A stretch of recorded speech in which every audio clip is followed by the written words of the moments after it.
Alright, what's up everyone? Welcome to the stream. My name is the Vicinairo and we're back playing Nicole for the second time.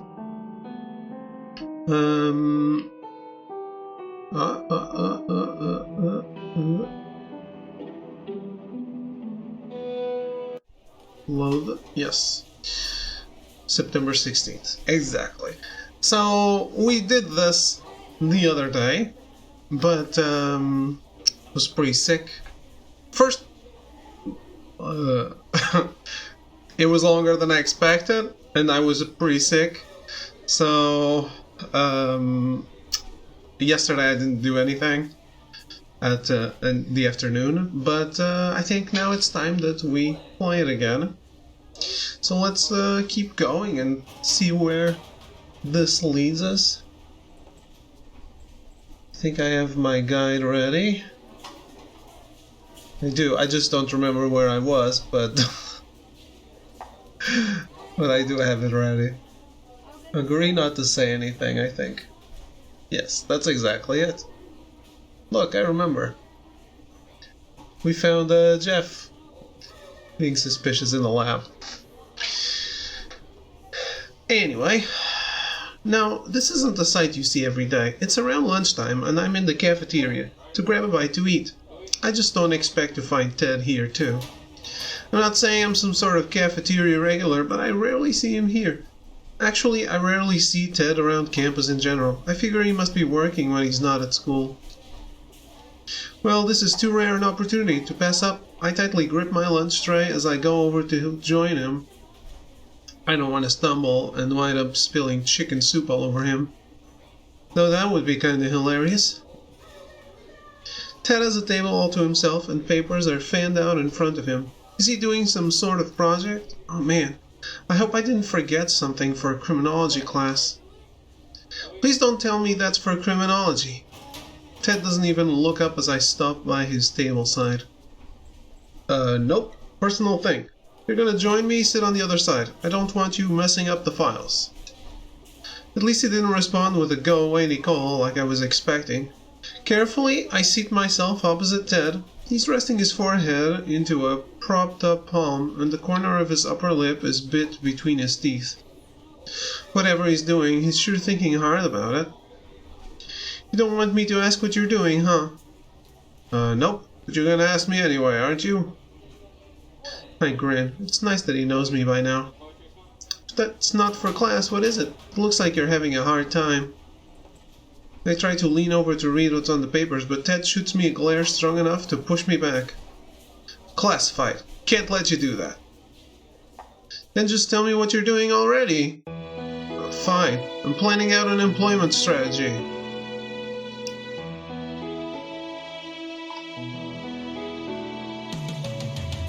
Loud.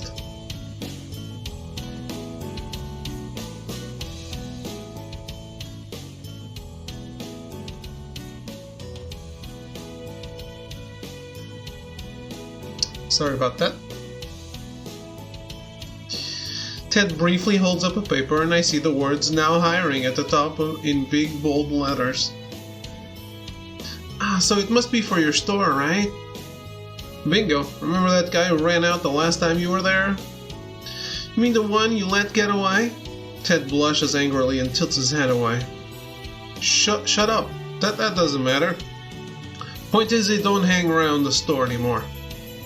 Did he quit? He was fired. Yikes, I should have seen that coming. Poor guy. I could only imagine how hard Ted was on him. Now I have to hire someone to take his place. Right now I'm planning out what to put on the flyer and where to post them. I've already made a list of establishments that allow advertising, organized by distance, of course. I stare at Ted in stunned silence. All of this just to hang up flyers? I don't think you have to go that far. Wrong. I have to make sure the best possible message is spread in the best possible manner to reach the best possible people. That way I'm guaranteed to get the best possible replacement. Ted returns to sorting through the papers he has on the table. Get it? Not really. What's the big deal? You might not get the best possible employee, but you'll probably get someone really good anyway. Ted stops what he's doing and looks up at me. His gaze is intense and without mercy. What did I do? That's settling, and settling is not something I'm gonna do with a store. It's too important for me to do that.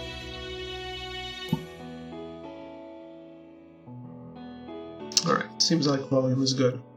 Because it's your dad's? Something like that? He waves his hand like he's trying to shoo away an annoying bug. I ain't expecting you to understand, but don't get in my way and try to talk me out of this. I gotta do the best I can. Fine, I'll shut up.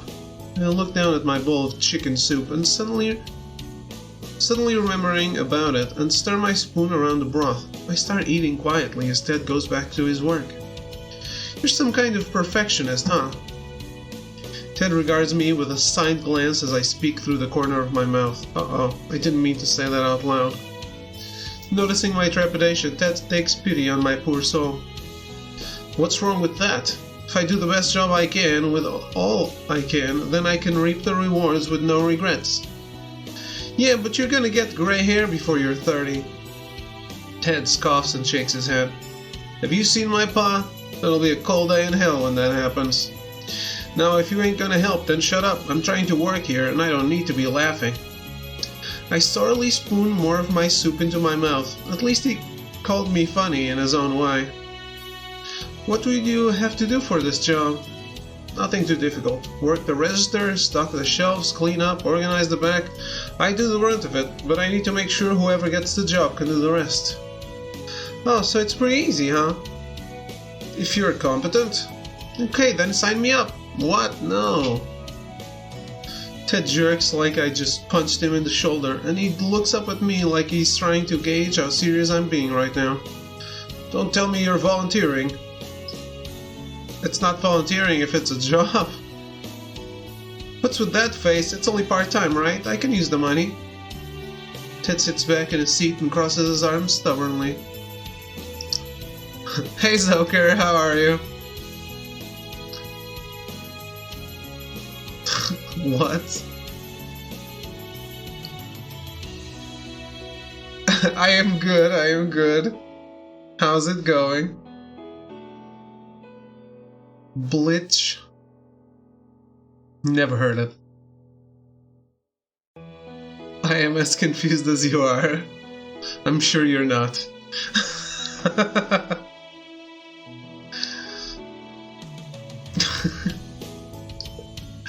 How's it going? How have you been? I am not as sick as the last stream. Played that Doki Doki on stream and ended up going 6.5 hours. Nice, did you beat it? Really enjoy the game? Enjoying still, okay. When you beat it, I have something I want to ask you. Yeah, I'm not done with it. Okay.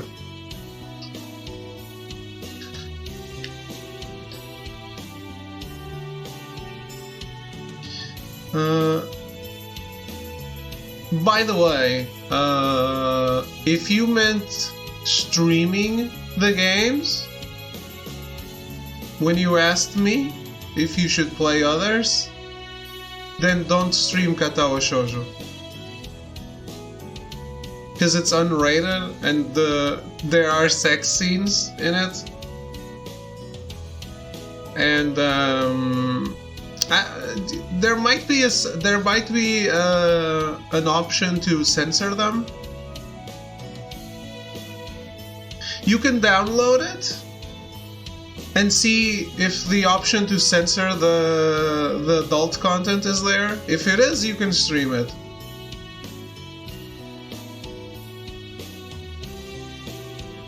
No, it should be an option in the menu. Some games have it, some games don't. I don't remember if that one does.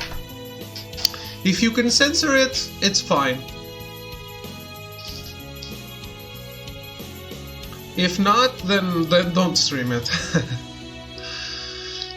But the game's really good. So, it is worth playing. If it's a good game, then maybe I will. I have like 2 other games I downloaded from the Steam store that I might play. No idea what I'm getting into. Visual novels? Which ones? They were free? Ted sits back in his seat and crosses his arms stubbornly. It's not gonna be as easy as just asking me. What makes you think I should hire you, of all people? Look at it this way. I need a job. You need someone who thinks you're kinda scary. It's win-win. You think I'm scary? Ted acts like this is some sort of honor. Don't get too ahead of yourself, Bucko. I only said kinda scary. I can handle working for you. Oh, really? Yes, like here. Try me. Let's have an interview right now. Ted looks around at the noisy cafeteria background. Okay, so it's not your typical professional setting. It's gonna have to do. He sighs, resigned, and stacks all the papers he has into a neat pile. It's pretty long, yeah. Yeah, I think it took me 2 streams too. Fine. This'll be a good way to see how you are on your toes. I actually start to feel nervous as Ted cracks his knuckles and sits up straighter in his seat.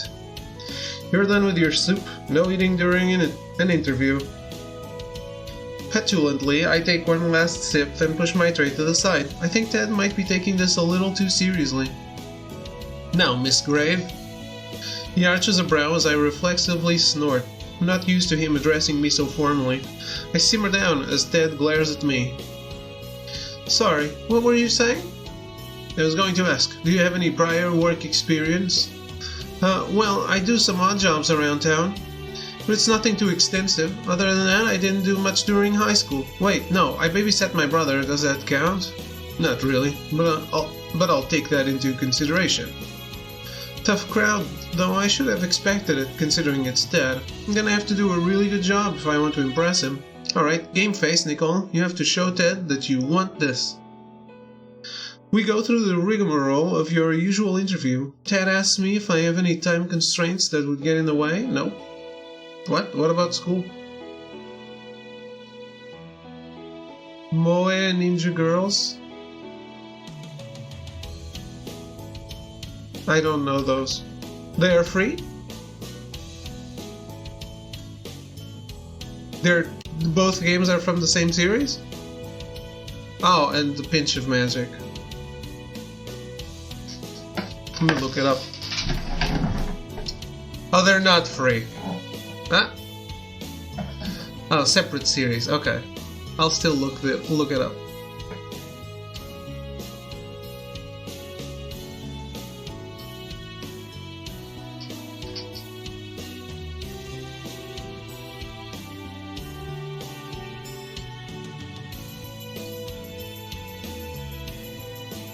Don't Starve Together season finale. What? Mostly positive. Eh.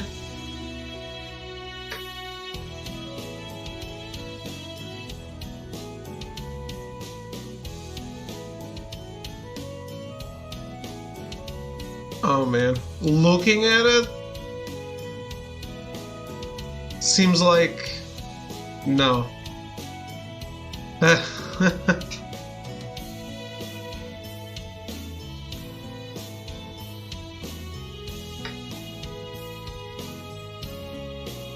Look, he's my first visual novel, so I'm not sure what to expect from the rest. This is a gacha game, man.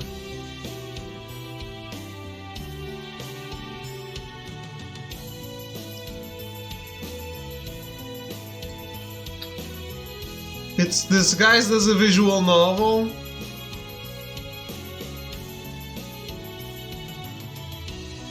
A Pinch of Magic. Oh no, you can choose your pronouns. Ugh.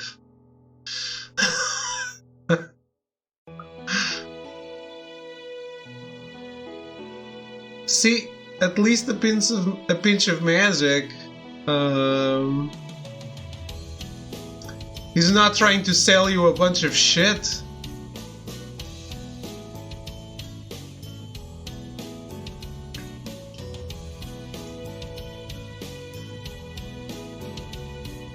Alright.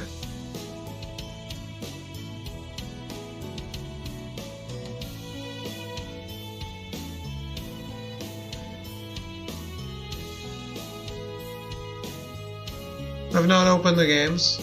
Oh, I haven't opened the games. I just went on the page of the game, and first thing I've seen in the Moe and Ninja Girls game is that they're selling you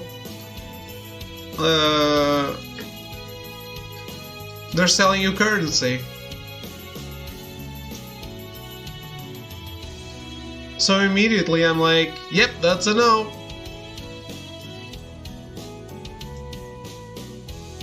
That's a big no.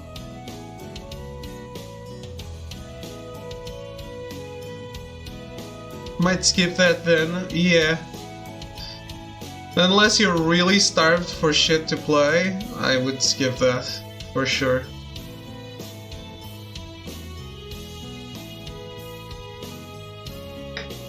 Pinch of Magic seems like a normal game, yeah. Not sure if it's good or not. I've never heard of it before. You can choose your pronouns, so I would skip it. I'm like, ugh.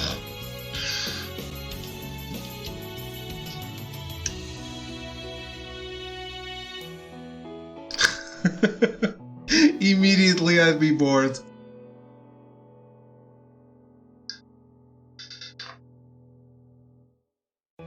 I think I'm doing pretty well. Ted doesn't look like he thinks this is the dumbest idea ever anymore. Alright, final question.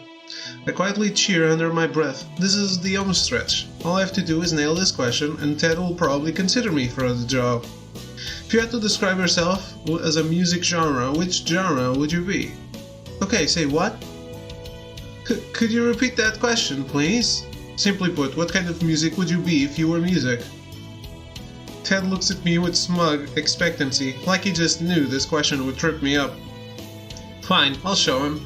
Get ready because I'm going to hit this one out of the park. I would be jazz.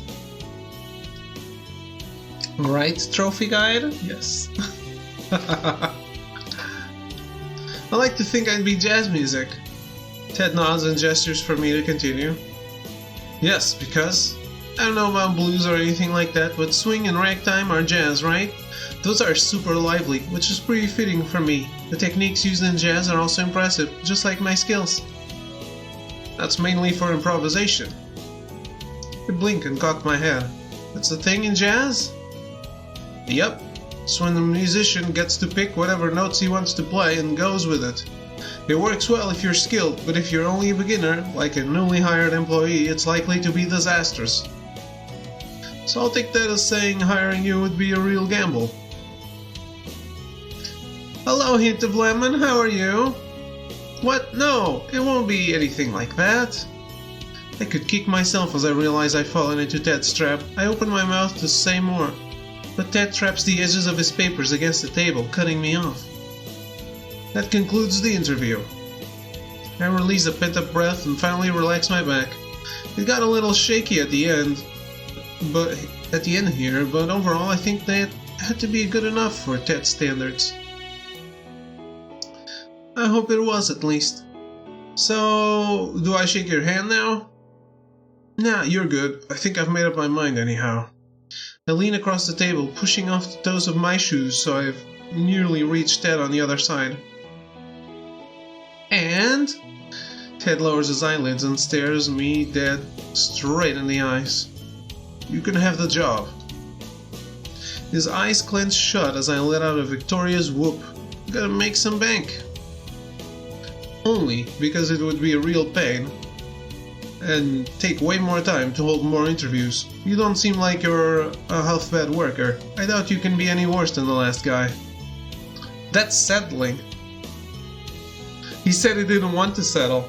Ew, please don't compare me to him. I'm so relieved though. Now that the interview is over, I can finally go back to eating. My nerves are so frayed that I feel 10 times hungrier. When do I start? Please, not with your mouth full. I swallow, so Ted stops grimacing at me like some sort of 4-year-old in a fancy restaurant. Better? Much. You can start after I talk to my pa about it.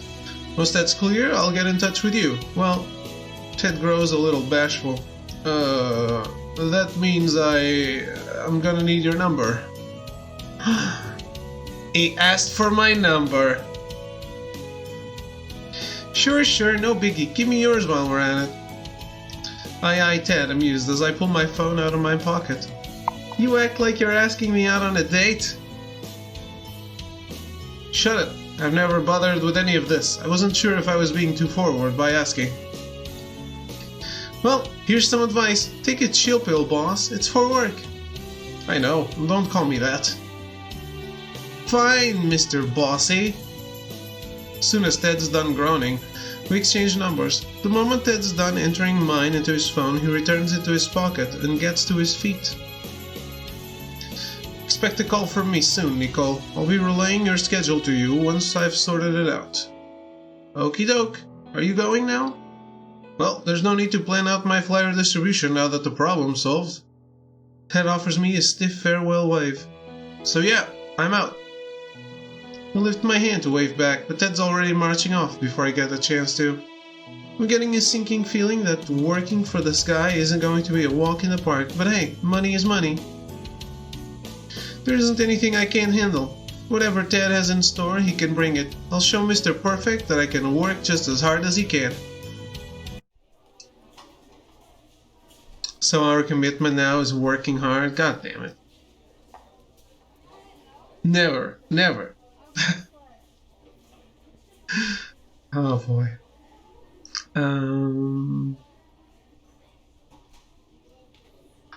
Yeah, I don't know if I'm platinuming this right after, like immediately, actually. I've been thinking about it.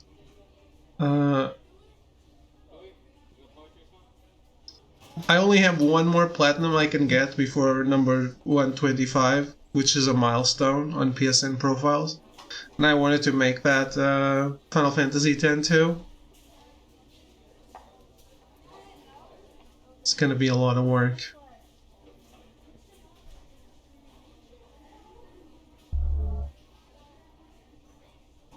That would be cool, yeah. I finished Avengers yesterday at the nighttime streams. So I'm thinking that I probably have 2 more streams of Avengers with the Kate Bishop DLC and the Hawkeye DLC, and I'll probably be done. So then I'm starting Final Fantasy X too. Sleep schedule is fixed now, so I'm fixing those though. Oh, no worries. Hey, I would like to make these afternoon streams more regular. They've been happening quite a lot more now, and I do want to make them way more regular. My thoughts on this game so far. I think it's very formulaic so far. Like, right now, I know that this is going to be a scene with a third romantic interest. I would like it if it changed things up a little bit more, if they interacted as well. It just seems like the game is giving you a scene for love interest 1, 2, 3, 4, then again 1, 2, 3, 4, then again 1, 2, 3, 4. I would like not to be able to predict the formula. Other than that, it seems to be well written. So I'm interested in seeing where the mystery itself is going. It's taking a while to get started because I've played 3 hours and I barely know anything. I don't know anything. Surprised when I saw you online the other day. It was nice. Yeah, but I've been doing. I've played a lot of games on the afternoon time slot lately. I just only have a set schedule for the afternoon right now, so I just post on Discord whenever it happens. How many hours? I played 3 hours the other day.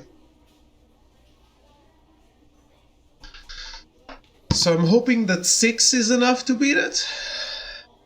But probably not. To beat one route, there's 4 routes.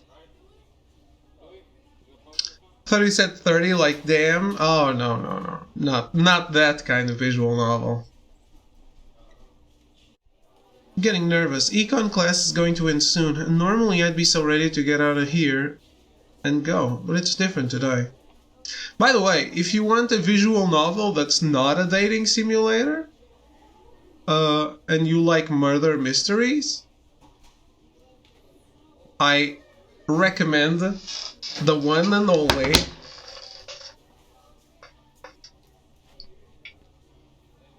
this behind me. Danganronpa.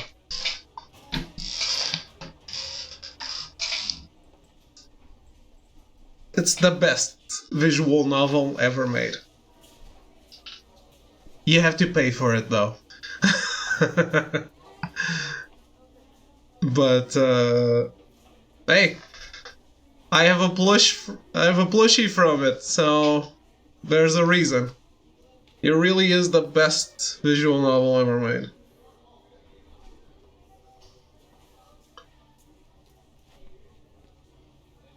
Yeah, it's murder mystery, mindfuck, everything. Amazing characters, amazing story. Just everything. It's basically perfect. I wouldn't change Danganronpa 1 and 2. I would not change anything about them. How do you spell that? Sorry. Also start with 1. Do not play any others without playing 1.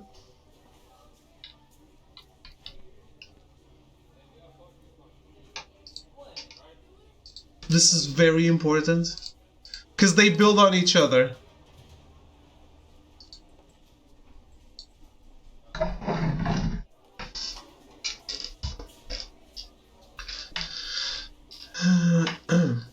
Today we're going to get our scores back on our first test. I searched for Ding and Roompa.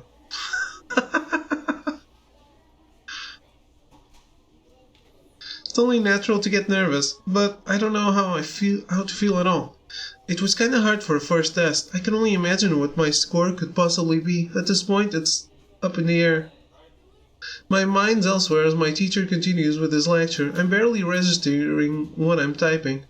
The seconds tick by, seemingly ever so slowly, and finally the teacher ends his lecture to announce that he's going to be handing back our tests today. Like nobody knew that already, sheesh. The teacher assistants have already sorted the tests into separate stacks based on our last name. They're placed on the table at the front of class, and the TA is standing by, watching just in case there's some confusion. Or a riot starts from the pushing and shoving people will do to get to their test. I take my time packing up my stuff. People pass me on their way to the front. There's already a small mob forming around the piles. I guess I should wait until it thins out before I go. 70% off on Steam for the bundle of the 3? Awesome! I mean, I don't really like V3, but it's a different story. So... No, I don't like the ending of V3. Let's be clear. The game itself is fine. I didn't like the ending. But, I would recommend you Danganronpa 1, Danganronpa 2, Danganronpa Another Episode, Ultra Despair Girls.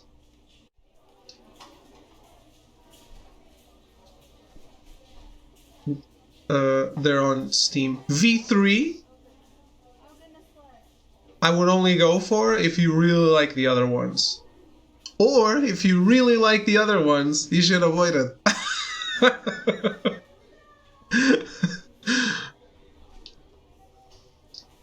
Zoker told me you're a nice guy. Well, he lied. Hello, guest. How are you? Welcome, and thank you for the follow. I appreciate it a lot. I'll check it out. I'm going to buy the bundle then. Okay. Just, if you play them, then I should, if you like the first one and start the second one, then you should totally play Ultra Despair Girls after 2. Pretty good, mate. Pog hair. Yours or mine? It has to be yours, I assume, because mine is just...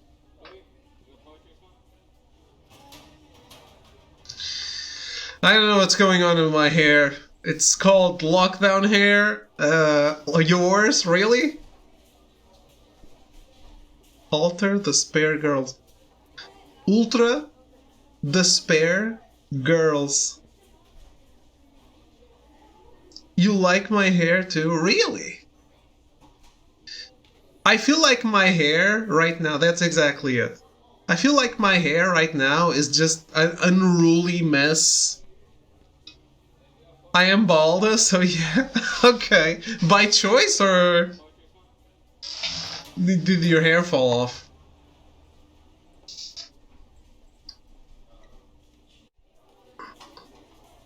Male baldness. Just have a huge beard. So you look like Max Payne from Max Payne 3. Started balding when I was like 18. Damn. How did you take that? That must have been really hard.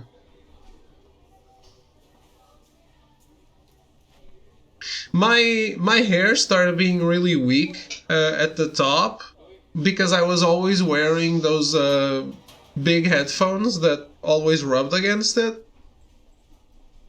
And I'm really worried about that.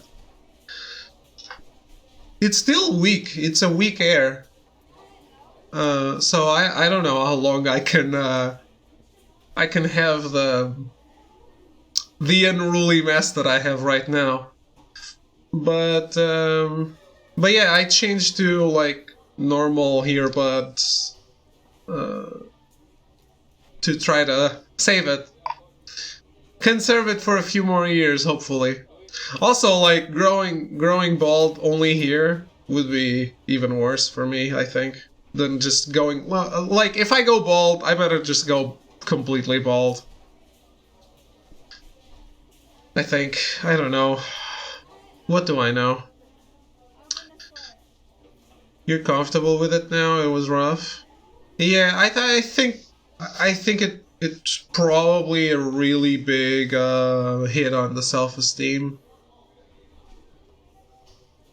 It would be for me, but my self-esteem is already like so low that if I lost my hair, I don't know what I would do.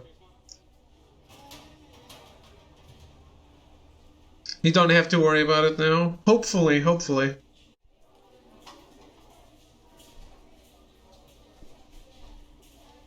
But yeah, I don't know.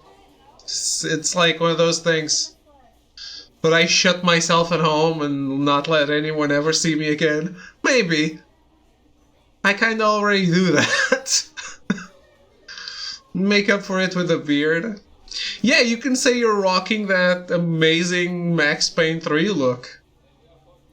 I don't know if you played Max Payne 3, it's amazing. And yeah, that's the look he goes with. He shaves, but oh, it still works. No one needs to know.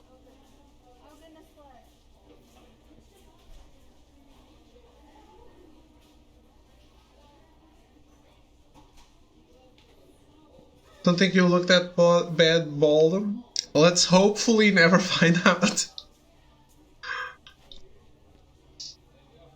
I don't know. My head. I have never seen myself bald, but I think I would just cry.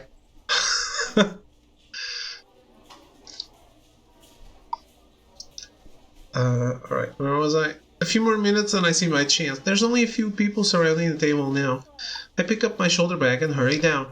Last names with G are in the first group, and I see the work of my classmates has turned the stack into a messy pile.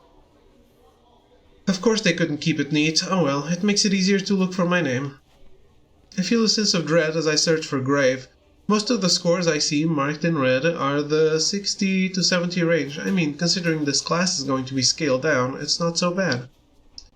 But I studied really hard for this test. Hopefully that pays off. Okay, this is weird. I'm sure I've looked around this whole pile for my test, but I haven't found it yet. Wait, here it is. I recognize my handwriting peeking from under a few other tests, and I pull my packet free. On the top of it, it's marked with an 85 in red ink. Yes! Oh man, I feel like dancing right now. It's not an A, but it's a solid B, way better than all those C's and D's I saw scattered around. If the average is low, this could be enough to set me for an A in the class. I take another look at the score, admiring it for a moment, before I pull my shoulder bag in front of me to stick my test inside. Ugh, god damn it. See? I predicted it. The scene with this guy. The jerk. Well, the biggest jerk. Wow, I didn't know Kurt was still here. When I look over, he has a test packet in his hands. I can't see the score from where I'm standing, but I can tell from the look on his face that it can't be good. I should really just let it go. Whatever it is, isn't my business. But I'm so curious, what could the oh-so-great Mattery have scored to cause such an angry reaction? I wait until Kurt seems to have calmed down. Not that it says much. His fingers are squeezing so hard into his test that he looks like he's about to crush it. Everything alright there, Mattery? Kurt turns on me, looking ready to yell, but once he recognizes who I am, his expression softens, and the forced grin welcomes my presence. Hey there, Grave. You heard that, huh? I see the rest of the remaining students are giving us a wide berth, eyeing Kurt like he's a bomb ready to blow up. Pretty sure they heard you in the next hall over. Can already tell this is going to be a touchy subject. So how did you do? I figure asking the question in a sing-song voice will make it easier on the big guy. However, Kurt's voice lowers as does his gaze. Oh, okay. Maybe that didn't work as well as I had hoped. Kurt glances over his shoulder and the other like he's checking if anyone's listening in on us. Hey, can we talk somewhere else?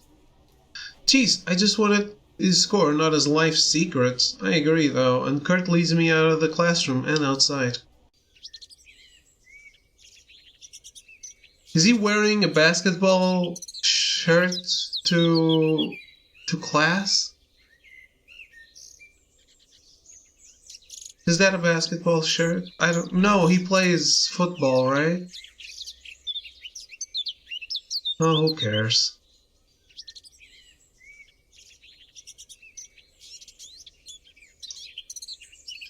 Just showing his arms. I really, really hate shirts with no sleeves at all.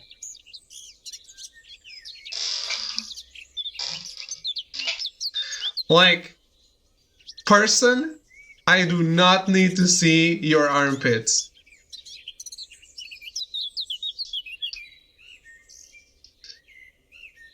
I will wear it, but only if it's just me at home. Well, at home, wear whatever you want. But outside? Please. No. Please.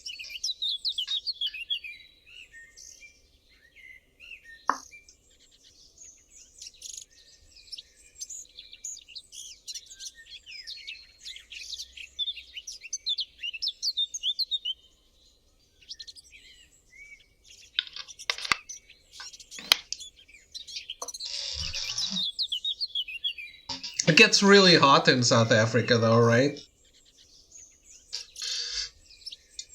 He leans against a nearby tree and groans, the base of his palm pressed to his forehead. I failed the damn test. Figured you did. Wow, try to show a little more sensitivity, Nicole. Yeah, you're not best buddies with this guy, but it's not like you want someone to talk to. to you like this if you just failed. I try again. What did you score? If it's like in the 50s or 60s, you should be okay. Kurt shows off his test packet and I hold back a grimace as I see a score of 42 written on the top of his test. Yeah. Okay, that's not in the 50s or 60s. I rock uneasily on my heels, trying to think of a way to make this situation better. Well, we have 4 other tests. If you rock those out, you should make up for it. Yeah, it won't matter. Kurt growls and looks about ready to punch something. I only hope he's enough of a gentleman to not hit a girl. Why would he hit me? I don't get any of this. It's all numbers and stupid graphs. I thought this was just gonna be common sense stuff. Econ is econ. Wow, that sounded lame, but I don't know what else to tell him. How did you study for the test? Well, I skimmed the chapters. And I skimmed the chapters. Kurt looks at me with a sheepish grin, and I sigh in response. That's your problem. You just need to study better. Take it from me. I show him my test score proudly, not gloatingly enough to rub it in his face, mind you, but hey, I worked hard for this. I think I know what I'm doing in this class. Whoa. Kurt is genuinely impressed, and I silently congratulate myself for being able to throw him off for a change. However, I soon notice a wry smile form on his face and I slowly feel the tables turn. Hey, Grave. He's the one using his sing-song voice now. When Kurt uses a sing-song voice, it cannot mean something good's about to follow. What is it? What do you want? Hey, what's with that attitude? It's not like I asked just anyone to tutor the great Kurt Madry. Please tell me I didn't hear that right. You want me to tutor you? See, look, you're as smart as I thought. No way, not happening. I'd rather choke on our textbook. Ouch, straight to the heart. He holds a hand to his chest and pretends that he's wounded. It'll be a real wound if he keeps this up. Winter here now though, starting to become nice and chilly. Had some nice rain and thunder last night. Alright. Yeah, Southern Hemisphere. What's like the hottest it gets over there?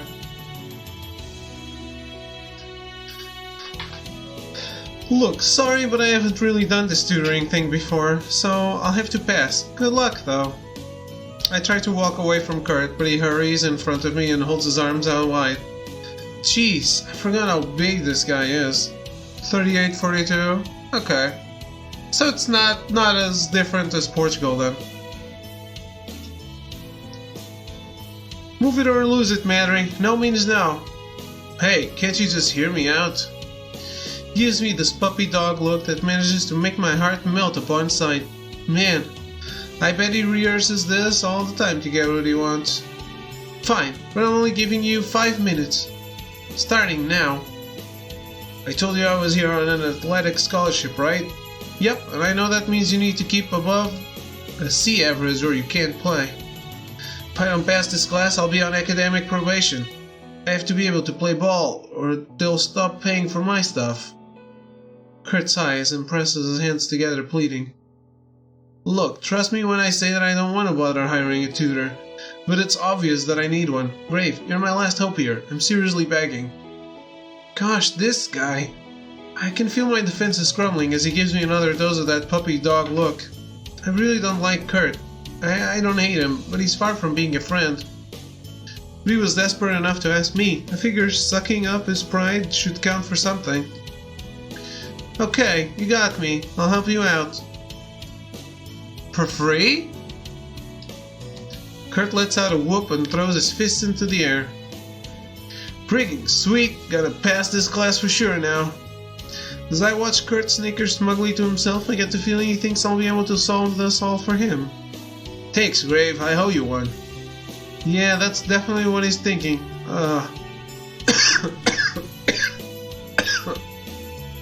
Not sure what to tell him. Sounds like I'm some miracle worker here.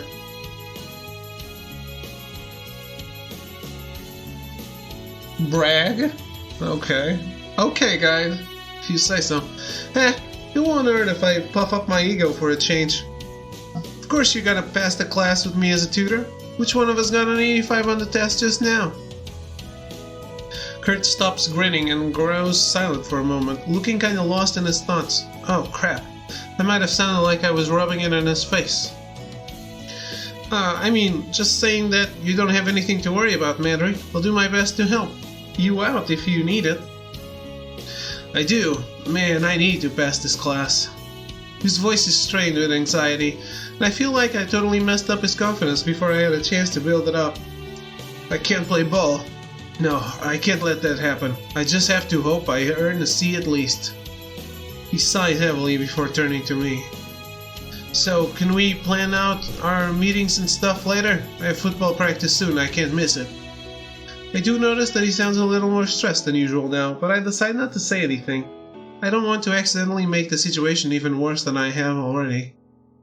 Sure, just like text me or something. Let me give you my number. Both of us pull our cell phones out to quickly exchange numbers. As Kurt finishes punching mine in his phone, he wears the most obnoxious smile I've ever seen. Hey, Grave. What is it now? You realize what you just did? What? I just gave you my number. I just gave you my number.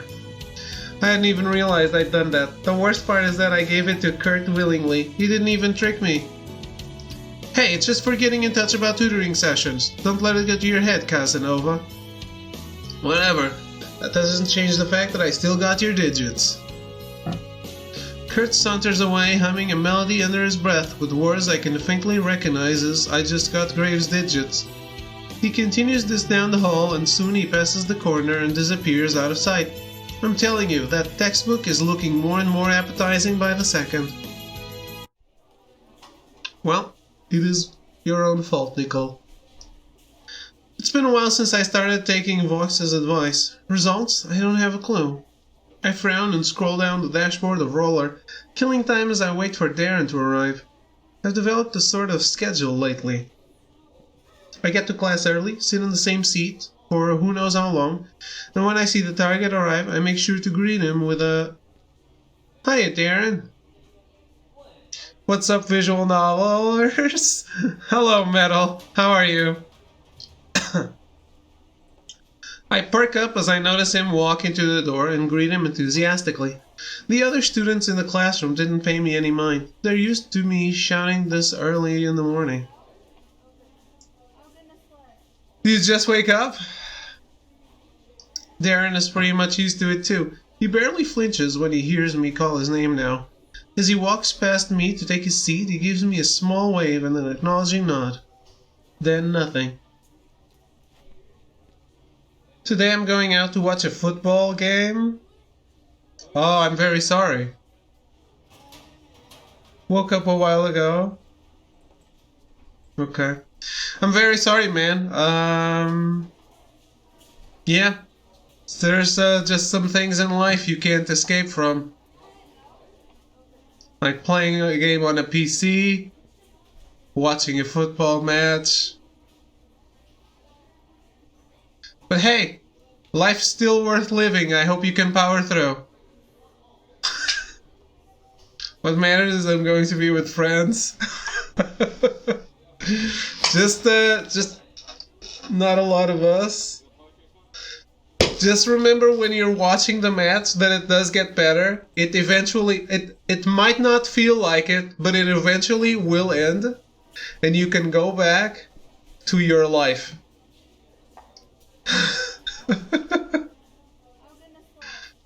I know it doesn't seem like it will ever end, but it will. The bad times end.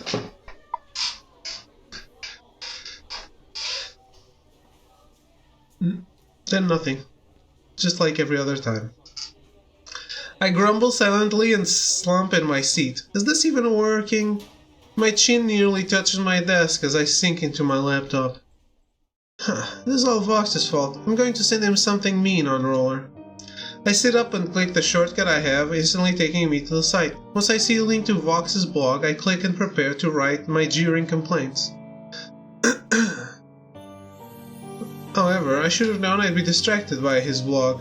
He's found pictures of these really cool old-fashioned dining scenes with jukeboxes and ice cream floats. Schedules a football game with the two rival Portuguese teams at 6:30 p.m. Oh, it's Porto Benfica?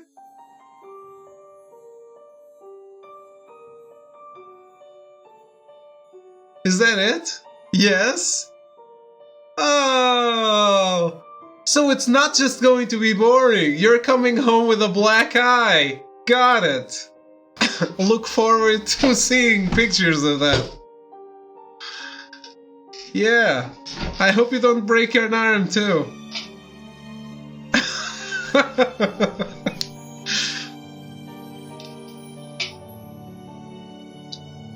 I start going through his blog, distracting myself with his thoughts, and soon I forget why I even went there in the first place. No, really? We're going to a nice calm cafe? Oh, you're not going to the match.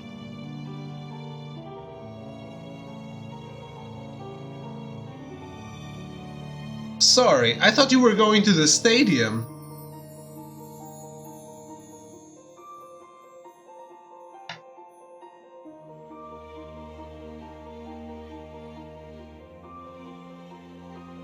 Watching the match, not at home. Okay. Fair. My bad, I misunderstood.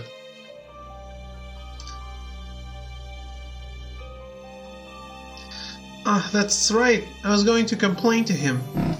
I should probably make sure no one's about to read when I look over my right shoulder to see Darren staring intently back. Once our eyes meet, he flinches away and I cock my brow. Was he looking at me? Or was he looking at my laptop screen? Wait. Hey Darren, you used roller? I notice his eyebrows rise as though he's recognized the name. I immediately leap from my seat. I think I found a way into the bubble. I would never watch a match like that in a stadium. Because you'd come home with a black eye and a broken arm. So is that a yes? I grab my laptop and slide my desk out of the way with my foot, so I can stand next to Darren's. I'm so excited that I nearly shoved my screen into his face, and he reels back to keep some distance. I immediately back off as I notice how uncomfortable I'm making him. This isn't cool. I can't get in his face like this. Sorry, I just never met anyone else who uses roller before. Well, offline at least. So, when it looked like you knew what I was doing, I kinda got carried away. Probably just jumped to conclusions anyway. I bet he doesn't even know what I'm talking about. No, he hesitates like he's trying to find the right way to word something. I use roller too. Football matches are being done with no audience until COVID goes away. Crazy matches. Ah, right, that's true. I forgot about that.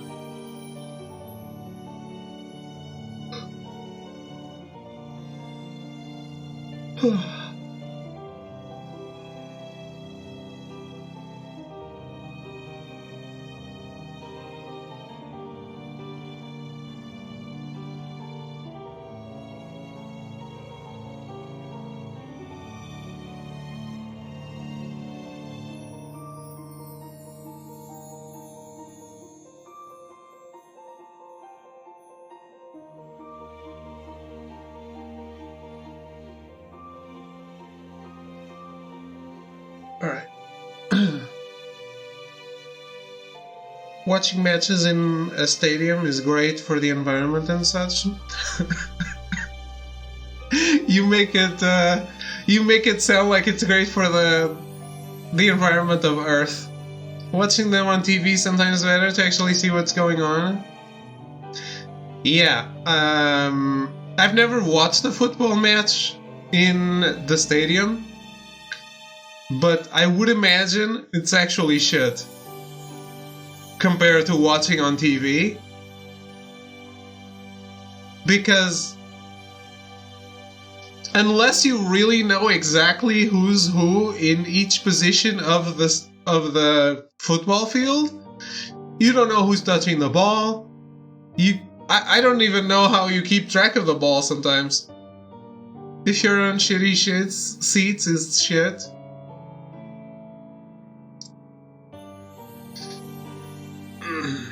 Yeah.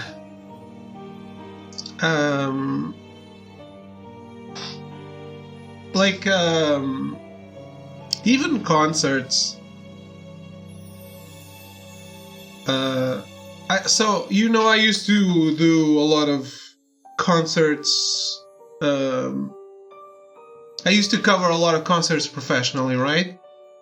As a photographer. Like, it was amazing to be in front of the first row, watching, shooting, and watching. But then when you go back, and you're like at the end of the group, it's just like, really? I can watch this better on the damn monitor on the side, which is the same as watching on a TV.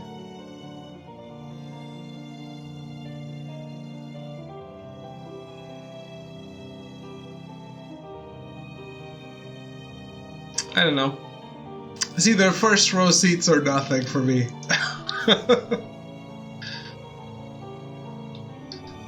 Pinch me. Wow, really? I feel the excitement from before returning. I awkwardly position my laptop in the crook of my arm so I can maneuver over to my blog instead of Vox's. This is mine. Place the laptop on the table so he can take a look. Darren leans over and seems to stiffen in place as he glances over my blog. Not sure if that's a good sign. I usually just blog about clothes, school pics, superheroes. It's pretty girly, so I get it if it isn't your thing. I shift from foot to foot as Darren silently scrolls through my blog. I'm starting to feel self-conscious. It's like I'm letting him probe through my brain. So what do you think? I peer expectantly at him over my laptop. Good? Bad? Should I just delete now? I like it. He pauses again, struggling with his words. Finally, he takes a deep, almost resigned breath. I already follow you. Live concerts are different for me, no matter how far I am. I always get goosebumps. That's okay. I am a book. Okay. Yeah, I get frustrated being too far away. Yikes, what a stalker. It's the blog, man. How's it going, Melty?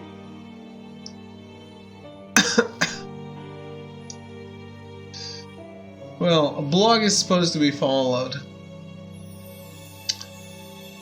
Okay, wait, what? I let out an embarrassed squeal. You can't be serious. No way, that's honestly flattering. Which is your blog? Not the type of girl who follows for a follow, but maybe Darren runs a blog I like? Would you, like to see? I'd love to see it. Darren's fingers dip across my trackpad as he tries to find his blog. After a moment, he makes a satisfied sound. Here we are. As he turns my laptop back around, he glances away as his face flushes. I'm staring at Vox's blog again. Wait, is he saying that? He gotta be... Huh? No. Oh my gosh, Vox? Darren offers a weak smile and a nod in my direction. Yeah, it's me. I didn't think we'd meet like this, Oda. So all this time the guy I thought was miles away was sitting right next to me in class? I don't know how to feel right now. Like, of course I'm happy, but at the same time... Oh man, doesn't that mean I complain about Darren to his own face? I'm so sorry. What are you talking about? All the things I said, I had no idea I was whining about you to yourself. It's fine, you weren't malicious, just honest. Truth be told, I was already aware of everything you mentioned to me. I still feel bad about it. It's a metal concert, a bit more far than first rows is better if you want to avoid the mosh pits. Coming home with a black eye and a broken arm, it's the metal crazy way.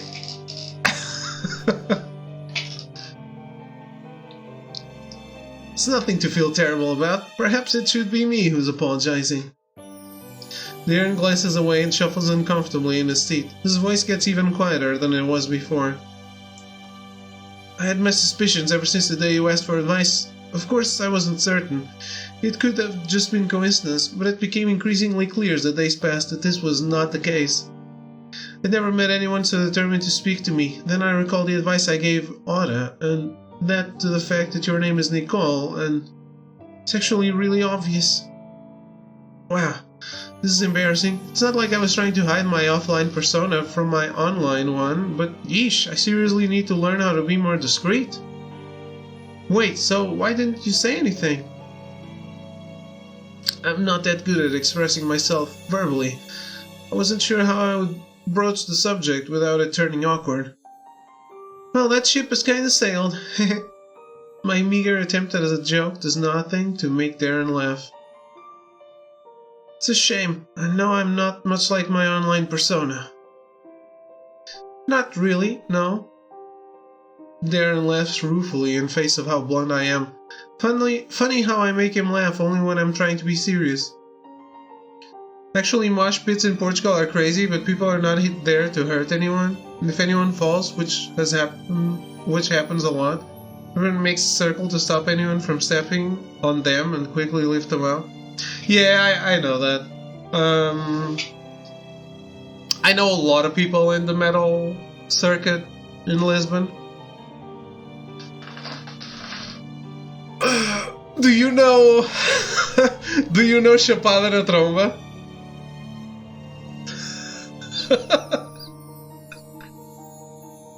It's just a great fucking name. In fact, no. Really? It's like it's a metal festival.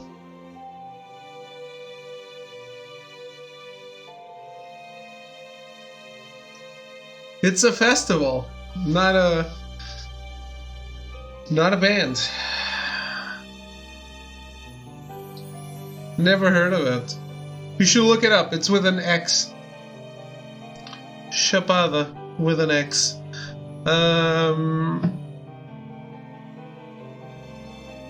I know the organization, so yeah, exactly.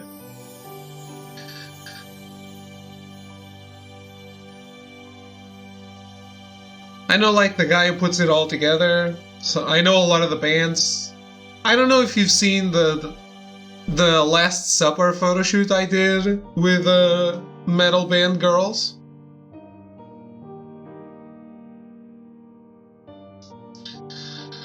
So now that you've met me in person, what do you think?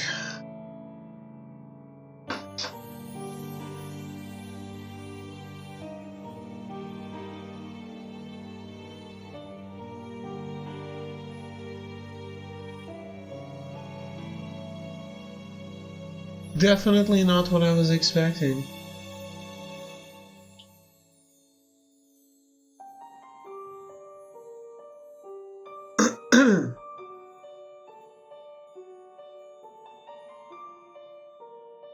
Haven't seen it.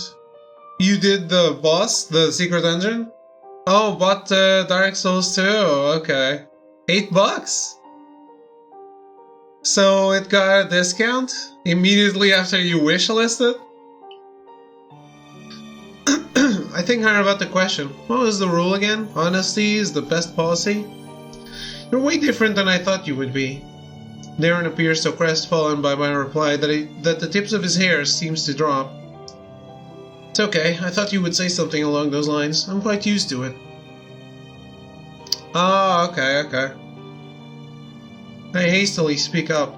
Hey, wait, you didn't let me finish. You're different, that doesn't mean I want nothing more to do with you. It's the exact opposite.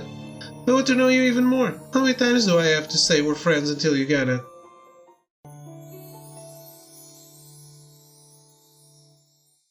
Okay. For a moment, Darren seems touched by what I said. His demeanor brightens just a bit, but I can tell that there's still something bothering him. Well, I'm excited to see that.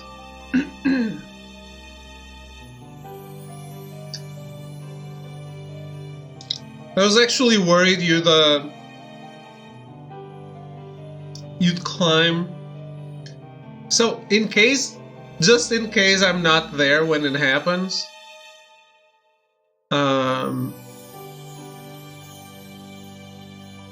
the bonfire in... What?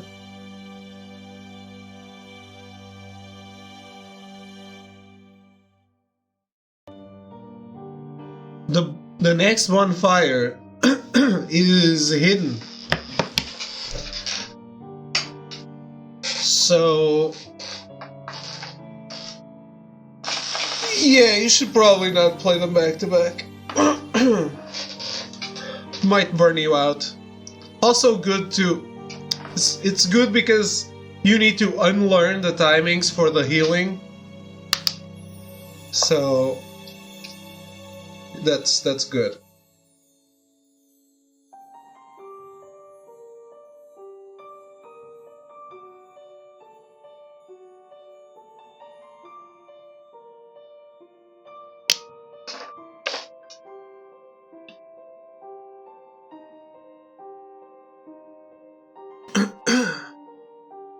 Yeah. So when you get outside, there's no bonfires inside. But when you get outside, not an invisible wall. The door to the outside faces this way, right? To your left there's stairs, you go up and jump off the building. Please look before you jump.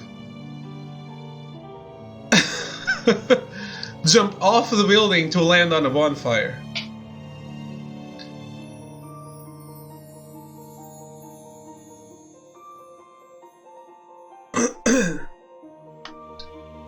And that's the only way to get to it. Then the exit of the bonfire is going to lead you... They hit a bonfire and jump off the building. Well, it's a ledge and there's stuff near the ledge, but you're running away from things, which I won't tell you what they are. So it's very likely that you'll just breeze past it.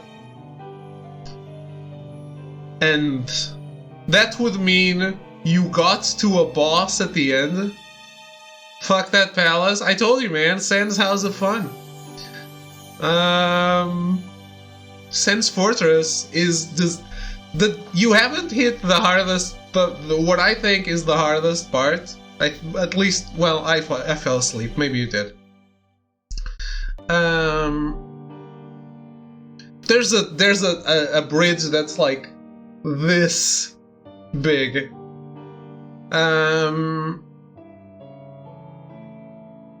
And there's like guys shooting at you from the side. It's just crazy.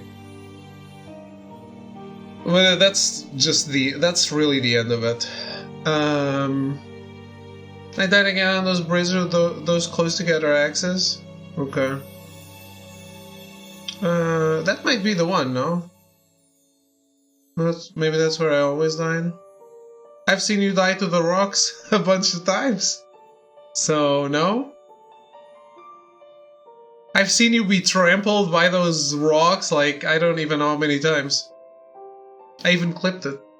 Because it was fun. Are those magic snakes on the sides? Okay, then that's the last bridge, I think. After that, I think you're out.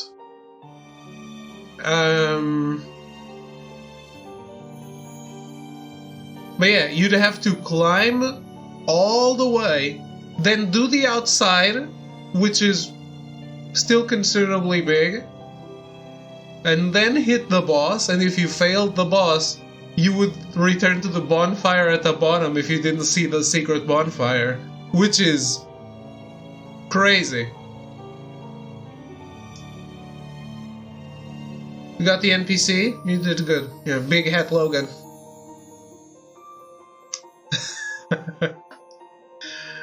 Big Hat Logan is a meme. He's fun. I like him. Names. Yes. Sans Fortress.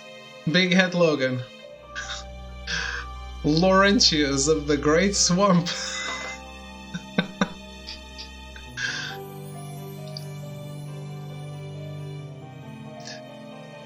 Man. I think I really think that the lore and the stuff is the most interesting part, so... Names first. For me. Lore first, then gameplay. For a moment, Darren seems touched by what I said. His demeanor brightens up a bit, but I can tell that there's still something bothering him. But, I mean, you said you were disappointed with me. I surely must be below expectations. I scoff and brush away his concerns. Oh please, you're putting words in my mouth. Besides, like nobody else ever is, look at me. I must be way more spastic than I am online. I point at my head. It's hard to filter your thoughts on the spot. Darren bobs his head fervently. That's why I try to work out what I'm going to say in advance. I usually have a hard time talking, but I tend to go faster the more I get to know someone. Well, not saying that we don't know each other. Relax, I get what you're saying. No need to freak. I'm sorry. He sheepishly fiddles with the tip of his bangs and looks away. He wasn't lying when he said he had a hard time talking. If he really is Vox, though, and he's not just pulling my leg, then I'm sure he'll be his eloquent self in no time. I think. Darren, you mind if I do something? What is it? Can I hug you? Darren's cheeks flush in response to my question. Pardon? What did you say?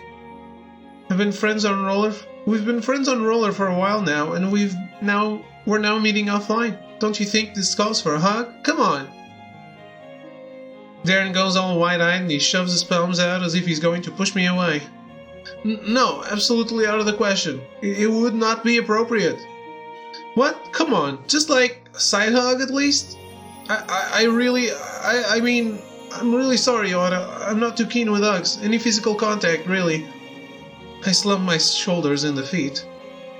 Fine, sorry I asked. Sheesh. Just refuse the hug from a girl. The only one you would ever get in your whole life. You have to follow my other request, though. Stop calling me Otto. My real name's Nicole. You got to know that by now. I mean, mom hugs don't count.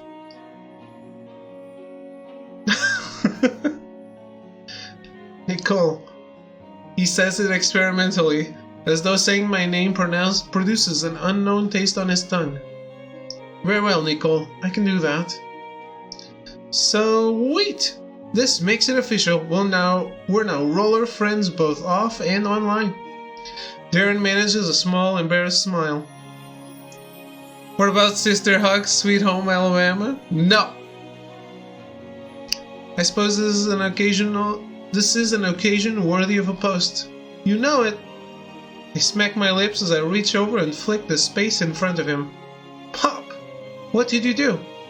I did what you told me to do. I found a way into your bubble. Into my... Oh. Darren nervously readjusts his glasses and glances at the desk next to us. Well, if everything is settled, perhaps you could return to your seat? Oh, yeah, sure. I have stuff I need to look over anyway. I force myself to laugh and smile, but when I turn my back and head to my desk, I silently let loose a small sigh. I guess I'm not as deep into the bubble as I thought. I take a look back at Darren, flipping through the pages of his notebook. Curly black hair, thin glasses, a nice smile. Yeah, I can actually see Vox having these things. Hey, 80s, here's Toast is doing a returnal run. Yeah, he's been enjoying it a lot, I think. The personality is way off. I'll admit it, part of me wonders if the Vox I knew was all an act put on by Darren.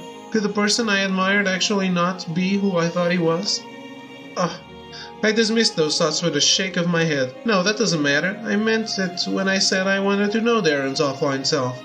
If he doesn't turn out to be anything like Vox, well, I'll just have to adapt. That's what friends do. I've been staring at Darren for so long that it surprises me that he only notices now. Caught in the act, I shyly offer a smile to Darren and shrug. He silently slumps with a good-natured sigh, but offers one back. It's a small one, but whatever. It's definitely a start. Most of the Super Mario World hack streamers I follow are in love with Returnal. Yeah. Actually, I haven't looked at a possible PlayStation in a bit.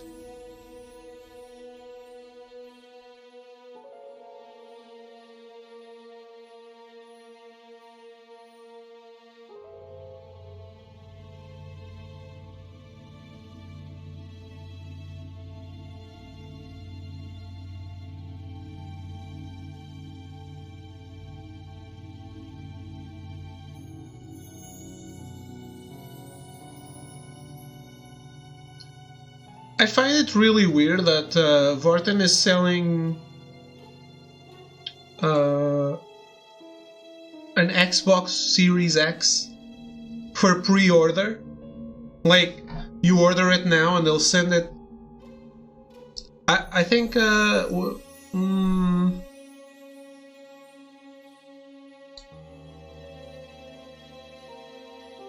have an email saying when it comes, but I don't remember. PS5.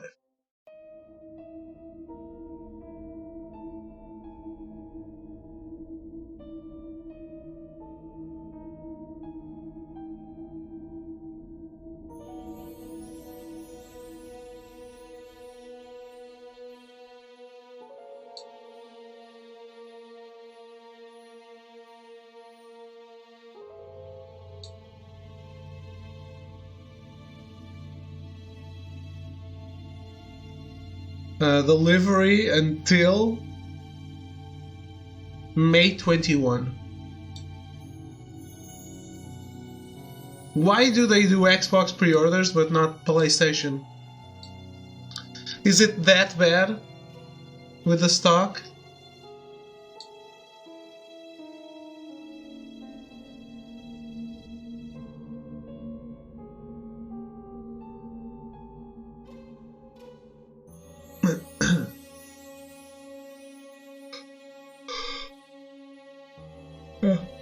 Unavailable. I should rate it a 0.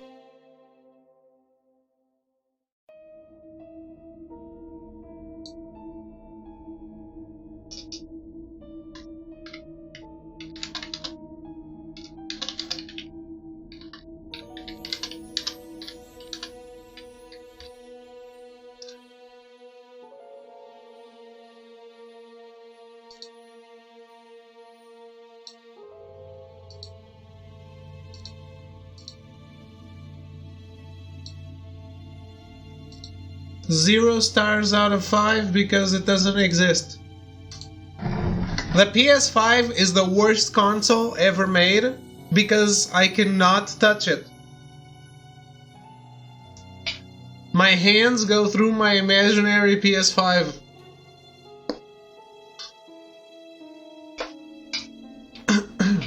So I can't play it. How am I supposed to connect a console that does not exist to my TV? How?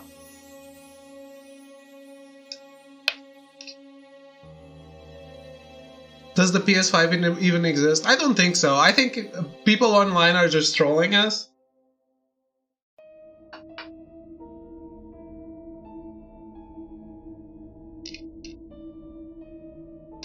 All these people playing Returnal.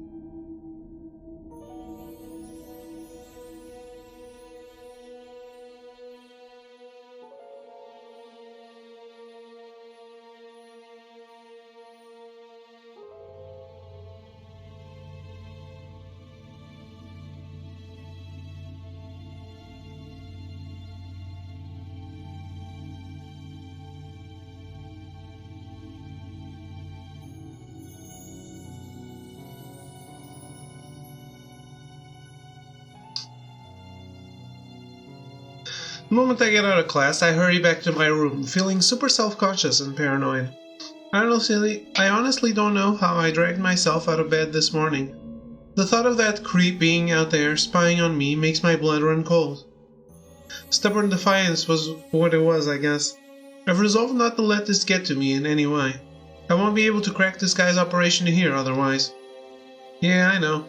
Just the other day I didn't care about anything that had to do with the disappearances, which makes it funny and kinda sad that the only reason I did start to care was the threat of being next. I take a deep breath from that chilling thought. Is this really serious? I still cling on to the possibility of it all being an awful stupid joke, but I can't play it safe. I have to take some initiative. The first thing I do when I get back to the room is close the blinds again. It's pretty unnecessary seeing how we're on one of the higher floors, but it gives me a little peace of mind at least. Chandra probably wouldn't like it, but she isn't here right now. I can just reopen them when she comes back in a few hours. Next, I pull out my laptop and curl up next to it on my bed. My first impulse is to log onto the usual sites I idle on, but I stop myself. I have to look up more info on the disappearances. Anything I learn will help. You'd think something so concerning would have more coverage, but the most important information I find happens to be from a local news site. 3 girls disappeared, but I already knew that. Oh, and it looks like the disappearances happened over the span of a year. 1 in December last year, 1 in April, and the last in August. That's not a year. It was right before the semester started. Wow. Alicia Enric, Erin Sverson, and Yuli Cheers were the 3 victims. Oh, and for their specific articles, there are links at the bottom. Nice. I scroll down and click the first one on the list of disappearances that happened last December. Erin Sverson, 19 years old at the time of the incident.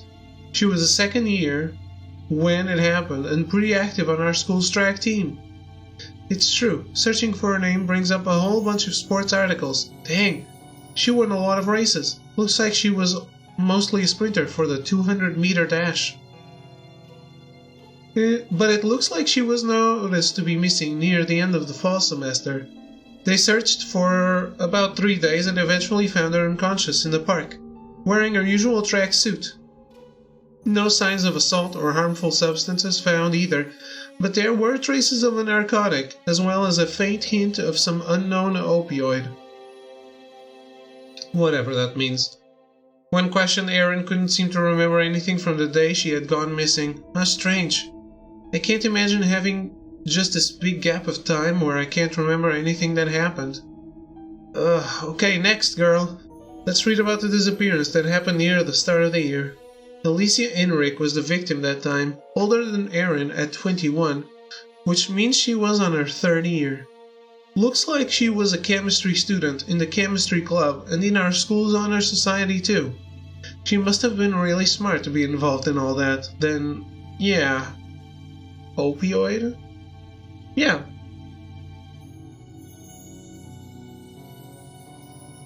You don't know what that means? She was found in the library after being reported missing for 3 days. They thought she was asleep at first, but it turns out that she was literally unconscious. Same thing as Erin. Alicia couldn't remember anything that had happened from the time she disappeared. There were also traces of both a narcotic and an unknown opioid found in her bloodstream. You said whatever that means? No, Nicole said whatever that means.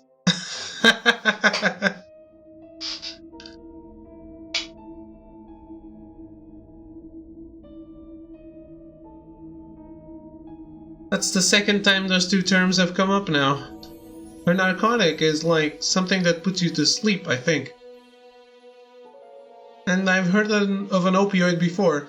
I think they're painkillers?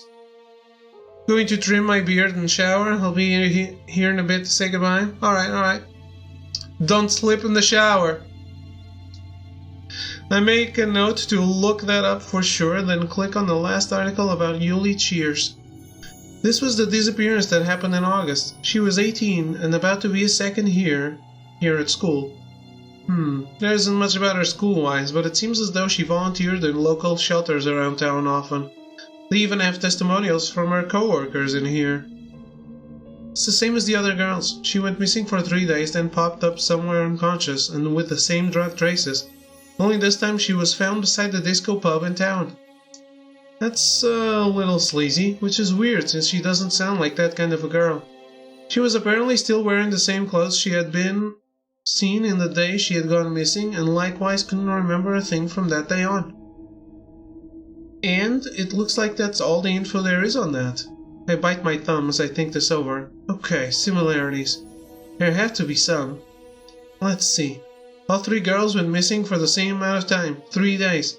None of them seemed hurt, but all 3 of them had traces of a narcotic and an opioid in their bloodstream. Besides that, they're all pretty different. They probably ran in different circles, had different interests too.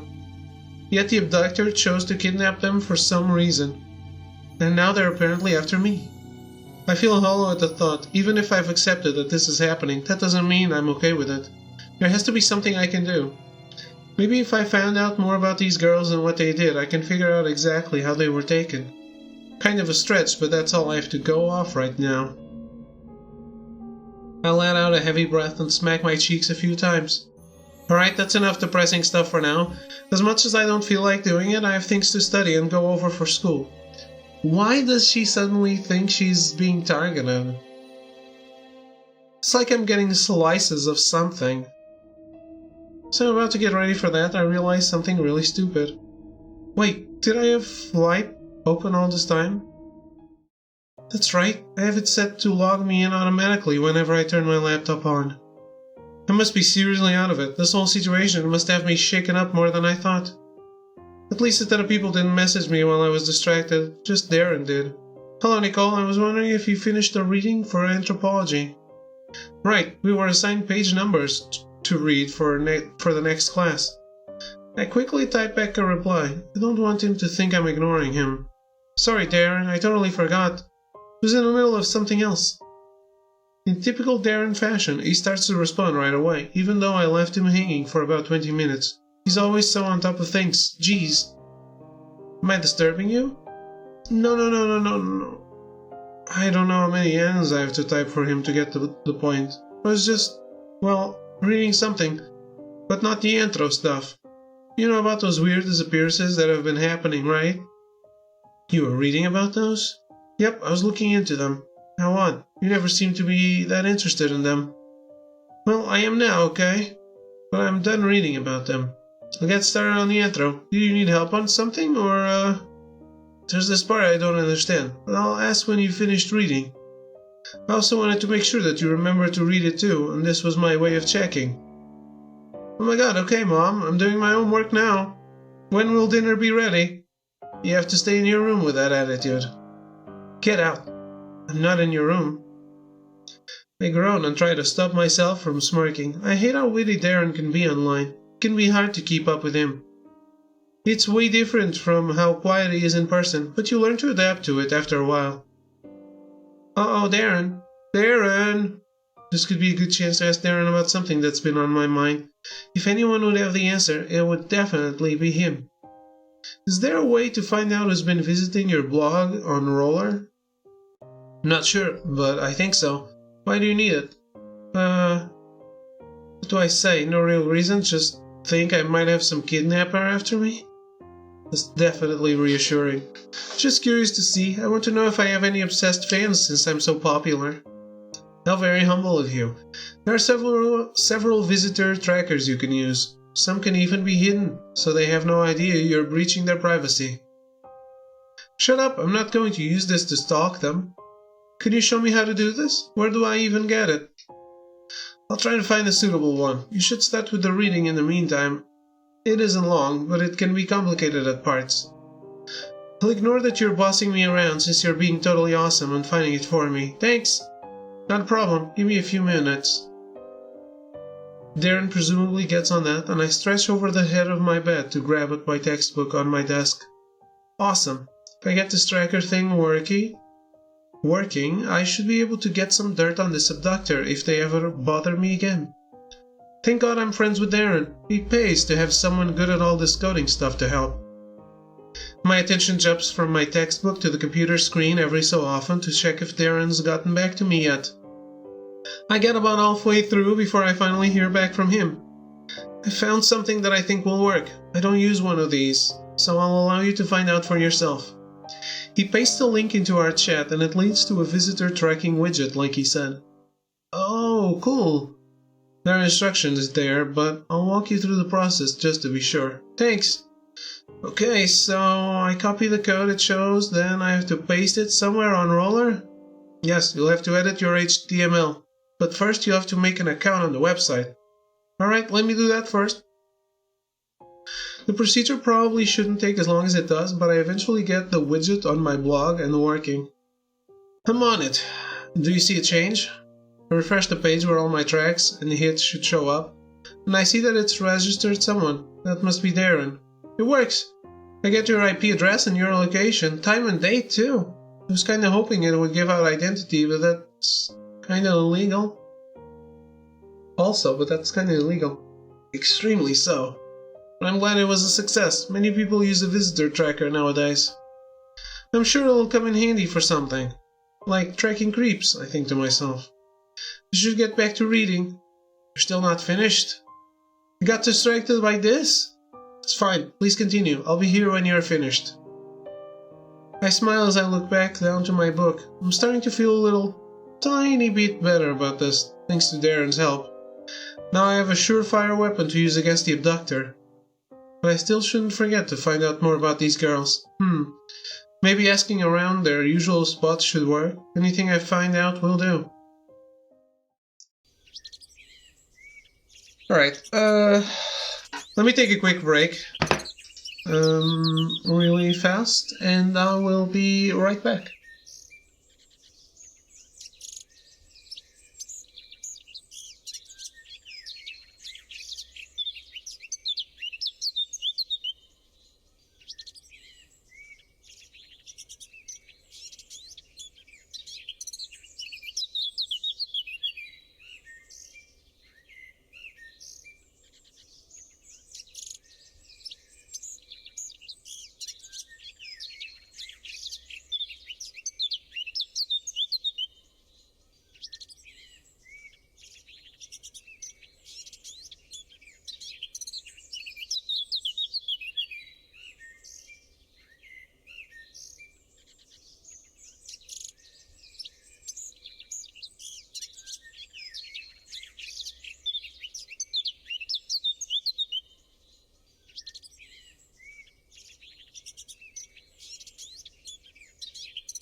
Alright, I'm back. I snacked a little. Let's keep going. Man, of course it gets all gloomy now that I'm out of bio class. I squint my eyes and brace against the autumn chill as the wind brushes past my face. It's super overcast today. I guess the sun's just taking a little vacation. I always get so sleepy on days like this.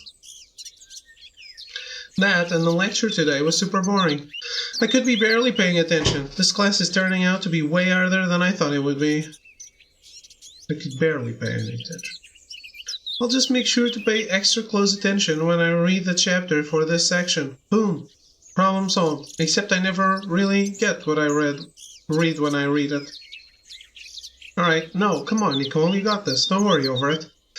This is what happens when you leave the room. Well, what to do now? It's too depressing to stay outside on a day like this, but I don't feel like heading back to my dorm right away. Maybe I should study in the library for a bit? I could use the review time. That's the best idea I got, so I'm going with it. I take the path leading down to the library, but I stop when I see a certain someone nearby. I should have known that I'd see Jeff around the life science department. I don't want to say that I've been avoiding him lately, but yeah, I've been totally avoiding him ever since I last ran into him at the lab. I don't think he's seen me yet. Great, I can probably hide somewhere until he passes by. Unfortunately for me, Jeff turns and catches me on the spot, then makes a face like that's exactly what he was trying to do.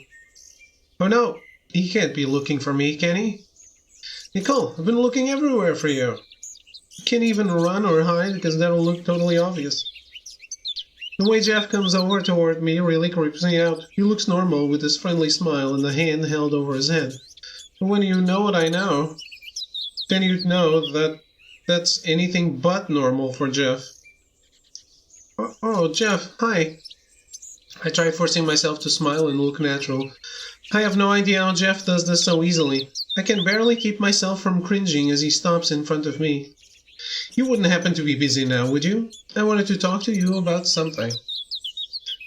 Here's where I ask myself, is he telling the truth or am I going to be in big trouble right now? Best to play it safe. Actually, I was going to go into the library to study. Sorry. I hastily try to get around Jeff, but he quickly steps to the side, blocking my way. Oh, that isn't a problem, Nicole. I can wait. He steps closer, and the smile looks more unsettling now that it's close to my face. I can wait as long as it takes for you to talk to me. I think he's trying to say he's not going to leave me alone until then. Man, my luck. You know what? I changed my mind. I can study later. My laughter comes out scared and nervous. Oh man, someone help me. What does a girl have to do? Use Morse code? Actually, bad idea. I bet Jeff knows Morse code. Glad to hear that. Now, if you don't mind following me. Jeff waves a hand over his shoulder and leads me away out of the public. I won't lie. Going somewhere with no eyewitnesses makes my hair stand on edge. Once we've walked a good deal away and the people around us thin out into an occasional passerby, Jeff lets out a huge tired sigh. Exhausting. He tilts his head from side to side, stretching out any kinks in his neck. Forcing yourself to speak such drivel becomes exhausting like you wouldn't believe. You wouldn't happen to have a throat lozenge, would you?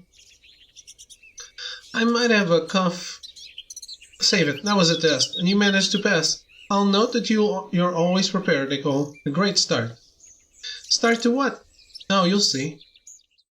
I can feel my stomach churn as Jeff starts snickering under his breath. Whatever he has planned doesn't sound like it can end well for me. He leads me into a dorm, one of the nicer, more modern ones like mine. It's a few halls and past some doors later that we finally stop at a room. This is your room, I'm guessing? Correct. Please tell me you forgot something and were just picking it up on the way? I could, but it would be a dreadful lie, and Nicole, you of all people should know that I do enough dreadful lying on a daily basis. Jeff takes a key out of his pocket, sticks it into the knob, and twists it. He pushes the door open right after and heads on in. Close the door after you. I do so, even if the thought of being in a confined space with Jeff makes me completely uncomfortable. Then why go? The inside of his room is surprisingly normal, just like our average students. There are 2 beds, so he must share with a roommate, and 2 desks shoved in to the very back, complete with bookshelves built into the unit. Books with spines bearing technical medical titles are stacked neatly in place, and on the walls are a few diagrams of the human body. One poster has the entire layout of the muscular system, while another is especially detailed when concerning our vital organs. I'm sure Jeff didn't bring me here so I could appreciate his interior design choices. In fact... Okay, spit it out. Just, what do you want from me? I'm going to just get right to it. It's not like we're really friends. There's no point in beating around the bush trying to spare his feelings. Oh, Nicole, straight to the point, aren't you? Don't you care to relax? Take a load off. Feel free to use that bed. It's currently unoccupied. You mean you room here alone? But isn't this a room for 2 people? It is, yes, but my previous roommate had something come up, shall we say. I carefully consider if I want to press any further with that line of questioning. Geez, Jeff, do I want to know what you did to him? Nothing illegal. I may have capitulated on his fear of spiders. But really, who pays attention to details such as those? The poor guy. I sigh and plump down on the opposite bed like Jeff suggested. I'm kinda digging the dark blue star-patterned sheets. There better not be any spiders under there, though. Anyway, back to what we were saying before. You wanted to talk to me? Certainly, this is true. Jeff paces the room, marching back and forth over the multicolored rug in the middle. Who have you told? Told? I frowned at him angrily. You mean about you? Yes, exactly. Who have you told? Who am I going to have to watch out for now?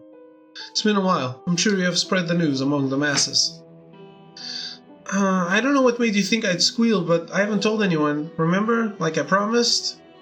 I crossed my arms, offended. I can't believe you thought I'd tell. Oh, hush. Like you wouldn't think the same thing. To have me in such a compromising position would grant you unlimited ammo to hold over my head. And yet you say you have not taken advantage of this at all. Jeff stops and looks at me, his chin tucked in his fingers. If I believe you, and I should, since you show no signs of lying, then I may very well have been right about you, Nicole. What do you mean? What did you think about me? That you're perfect. Huh? What is he getting at here? Are you hitting on me? Jeff sputters as he laughs. Oh, no, that's not what I meant. Yes, you are perfect, Nicole, the perfect assistant, that is. I should have known he wasn't flattering me for the sake of being nice. Wait, you think I'd make a good assistant? Did I even hear that right? You must have, because Jeff nods enthusiastically at me. Certainly, you fit the 3 criteria necessary to be. Jeff holds up a finger. Number 1. I cringe from how loud Jeff shouts, Is that German? You must know about the true genius that is Jeff Ryan. Though it started as an unfortunate accident, I now see how you overhearing me can work to my advantage. Jeff holds up 2 fingers now, and I quickly cover my ears. Number 3. I must deem you to be of adequate competence. You haven't told anyone my secret, which contributes points to your favor. I also believe you possess above average intelligence, if not higher. Thank you, I think? Sounds like the closest I'm ever going to get as a compliment from Jeff. What's number 3? Jeff's lower jaw hangs slack as I stop him from shouting for the last time. He raises his eyebrows, impressed. I was getting to that. Number 3. You should be obedient to each and everything that I say. Well, let's stop while we're ahead, shall we? I cross my arms in front of my chest. Now you have a problem. What makes you think that's me? I'm not listening to you just because you tell me to. Oh, I think you will, Nicole. Jeff buffs his nails against his shirt and brings them up to observe his handiwork. Remember what I said about influencing Garver? It works both ways. It would take as much as a snap of my fingers to have him fawning over you like his favorite student. It's quite feasible for me. Well, aren't you awfully sure of yourself? Though maybe he has a good reason to be. Oh, I hate how tempting this idea is. If Jeff gets me on Garver's good side, that could mean an easy ride to an A for this class. I can see you're still unsure about this, so what if I metaphorically sweeten the deal for you? If you're interested, I could work my connections and find a part-time position for you here at the lab. Mind you, you'd most likely be cleaning lady, but as they say, money talks, no? It certainly does, I can't help it. Girl wants to make bank. You could really do that. You could really do that. Bark like a dog and I'll consider it. Hey, you're the one who wanted to sweeten the deal. I was, but now I decided to make you bark like a dog as well. I'm kidding, by the way. Groan, nearly falling to the floor in relief. Jeff seriously doesn't know when to quit with his terrible jokes. And if I say no to all this, you won't try to turn Garver against me, right? Too much effort for something so vindictive. I'd only do so the moment my secret spilled from your lips. Just checking. I sigh as I feel the foundation of my defenses crumbling. I know I should be thinking harder about this, but getting a little more info wouldn't hurt first. So, what would I have to assist you in, anyway? Jeff grins eagerly as he sees I'm interested in his proposition. The full explanation would be a much more interesting, worthy story, but alas, I shall keep it brief. I am what you would call a modern-day alchemist. I mouthed that last word to myself slowly. An alchemist is like one of those scientist guys who turn lead into gold, right? Jeff plants his palm against his forehead. Again with a simplification of such scientific marvels, at least now I can finally yell at you for it. Yes, turning lead to gold is one of the feats of alchemy, but there is so much more. With transmutation, the opportunities are limitless. You can create anything you desired. Rinkinzutsushi. And you see, I'm aiming for one goal in particular. This is what I need your assistance on. Jeff adopts a really haughty stance, shoulders back, arms out. Now take a guess, what do you think my goal is, my would-be assistant? You want to revive your mom. Why do I have to guess? Do it, or you are no fun. Hey, I'm plenty fun. Why am I even arguing this? Fine, I'll play along.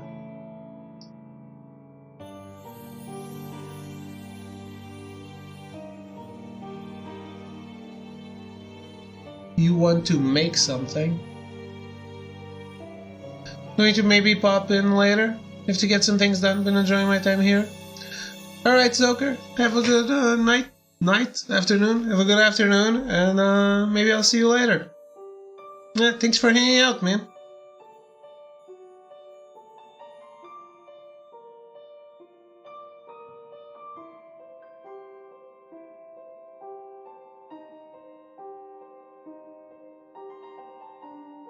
Yeah. I'll try. See you later, man.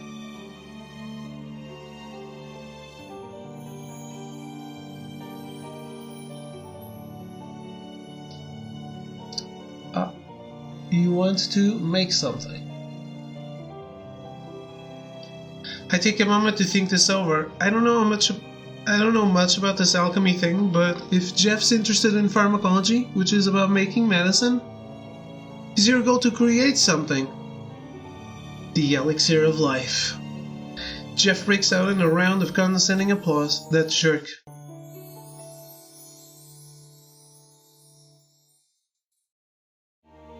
Correct. More specifically, I aim to create a draft, of which the world has never seen before. However, it's much more difficult than I had anticipated on my own, hence my need for an assistant. Wow, so you can be humble when you want to. I thought you'd go on and on about how amazing you were. Jeff scoffs and gestures at himself. Why, of course, I am amazing, but not that amazing. An alchemist must know his limits, if he ever wishes to surpass them.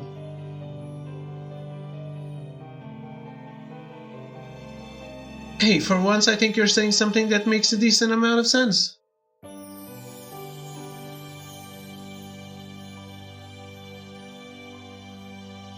So, all I'd have to do is what exactly? It's simple, all you must do is assist me in finding the necessary ingredients I need to finish my potion. That you're never going to tell me the purpose of? All in due time, all will be revealed in due time. It's a good deal, in my oh-so-based opinion. Just think, help me find a few measly ingredients and you can have Garver eating out of the palm of your hand. Jeff extends his hand and flashes me a charming, obviously practiced smile. I hesitate, eyeing his hand, like it's infested with a plague. And when we find all these ingredients, then you'll hold up your part of the deal, right? You have my word, which isn't worth much considering, but I'm afraid it is all you have for now. He's right when he says I don't have much to go off of, but it doesn't sound too hard, admittedly, and if it's to get an A. Okay, I'm in, but you better keep your word. I take his hand and squeeze it firmly, almost to the point where it must have been painful. Jeff's hand simply remains in mine passively. He never squeezes back, instead he only smiles deviously. When I promise to do something, I do it, Nicole. You will soon see that I am truly a man of my word. Which I mean it. When I mean it. A shiver runs through my arm, starting from where our hands are connected. I immediately let go and bring mine back to my chest. What have I gotten myself into now? Anyway, from this moment on, you are now my assistant, and I will now refer to you as such. So get out. Jeff points at his door. I will now begin with a few rounds of experimental synthesis, and no one but myself is allowed in Atelier Jeff during so. I stare unamused at him. And that is? The name of the room in which you stand, of course. This is the workshop where I perform the majority of my experiments, though I do use Garver's laboratory if needed. I shake my head before turning to the door. Geez, I'm surprised you haven't gotten in trouble with the resident advisor yet. Oh, I have. As I shoot a questioning look over my shoulder, Jeff simply shrugs and grins. I came up with a way to take care of it. Yeah, I'm definitely not going to ask about that one.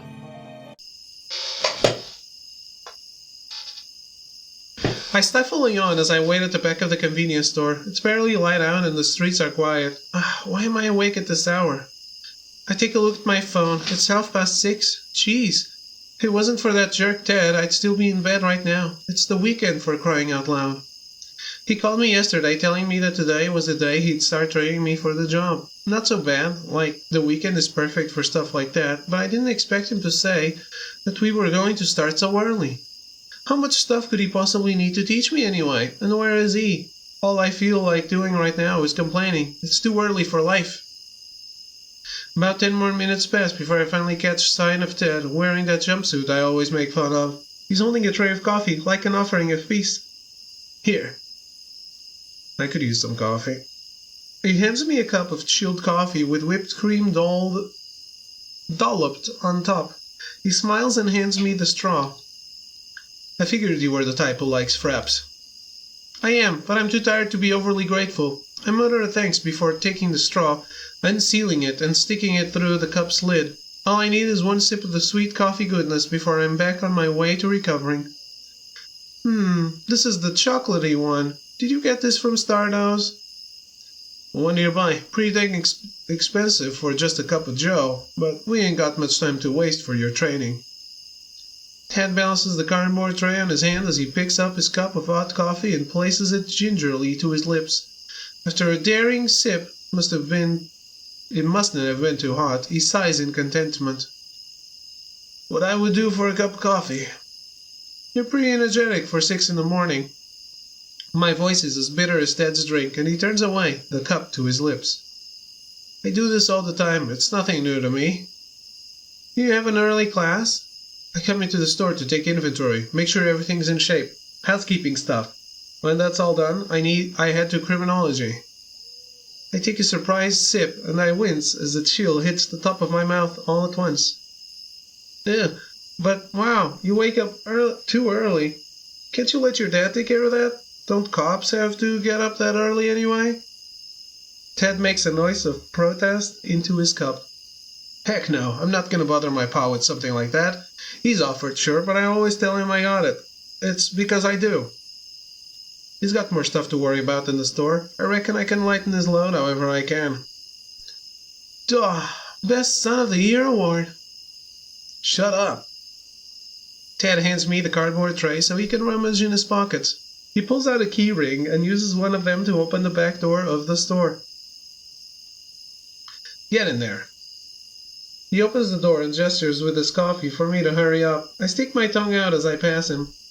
The two of us make our way to the middle of the store. Ted goes over to flick a switch, and light floods the store, brightening it up from the early dawn. Okay, so can I ask you something? You can. Ted says that in the obnoxious way people do point out the correct word was may. I ignore him. What the heck are we going to do, and why did I have to wake up before 6 a.m. to do it? It's training. I'm gonna teach you everything you'll have to know around here.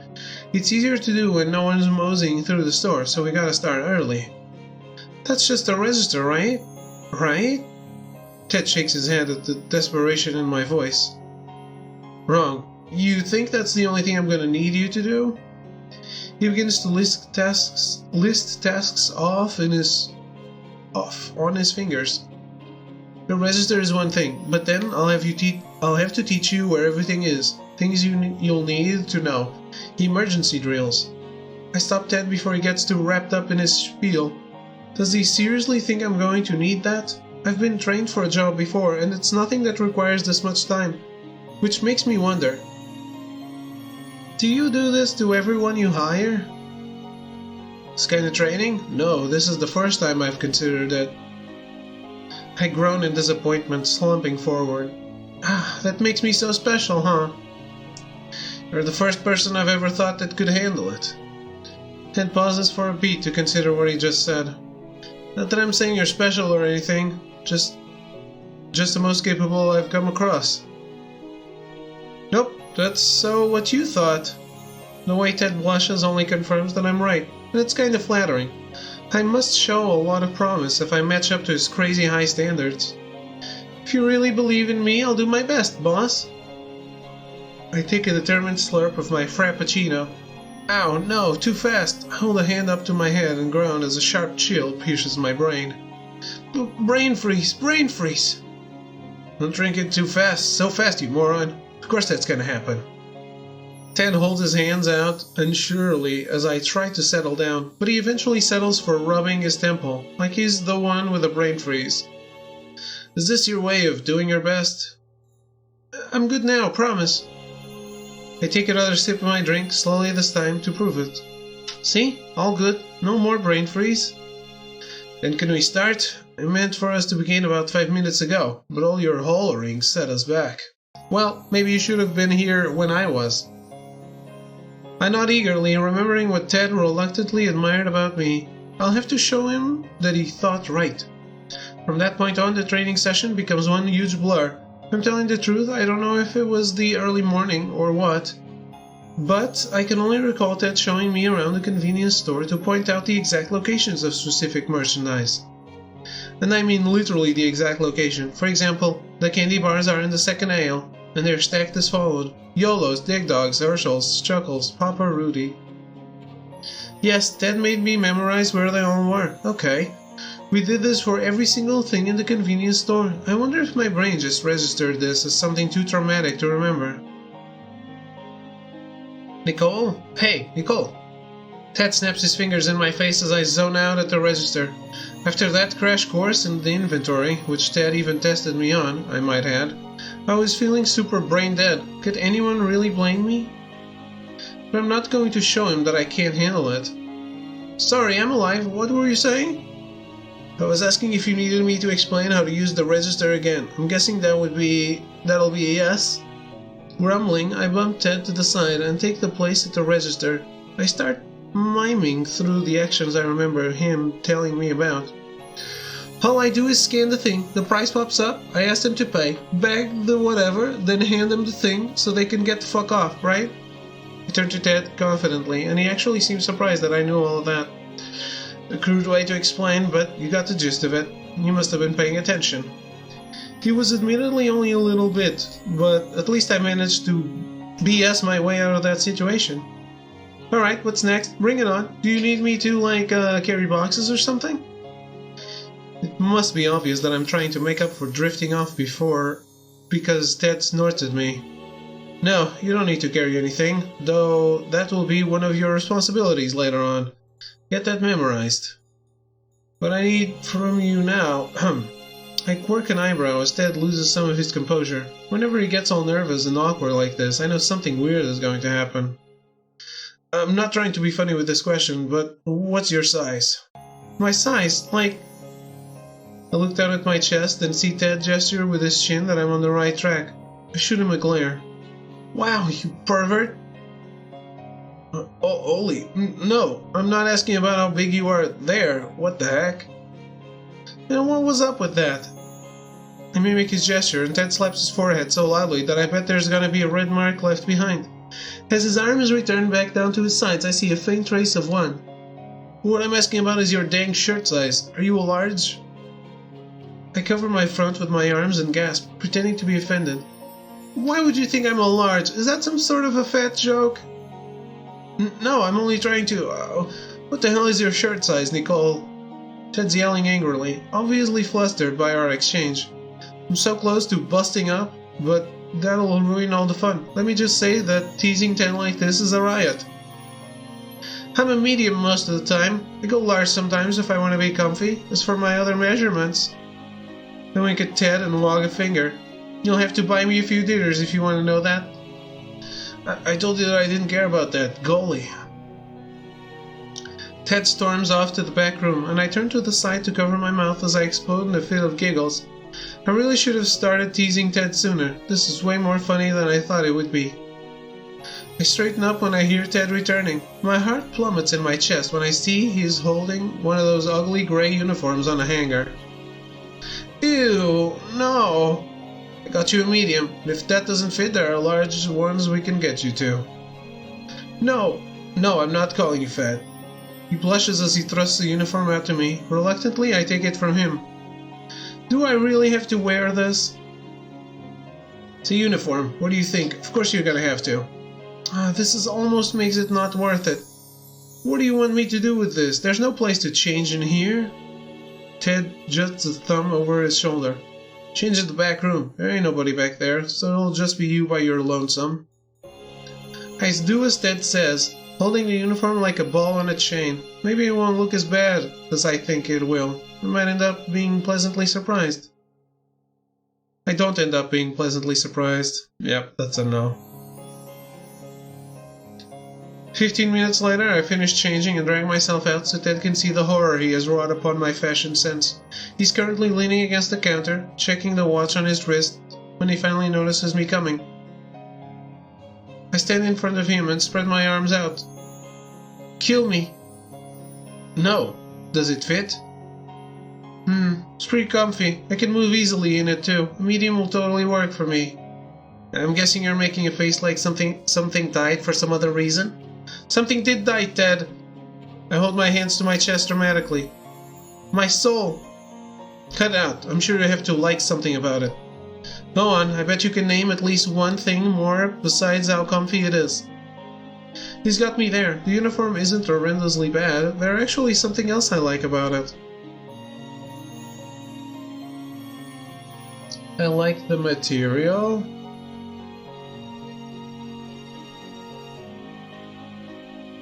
I like the material, to be honest. It's soft, but it also manages to feel sturdy at the same time. It's neat how it does that.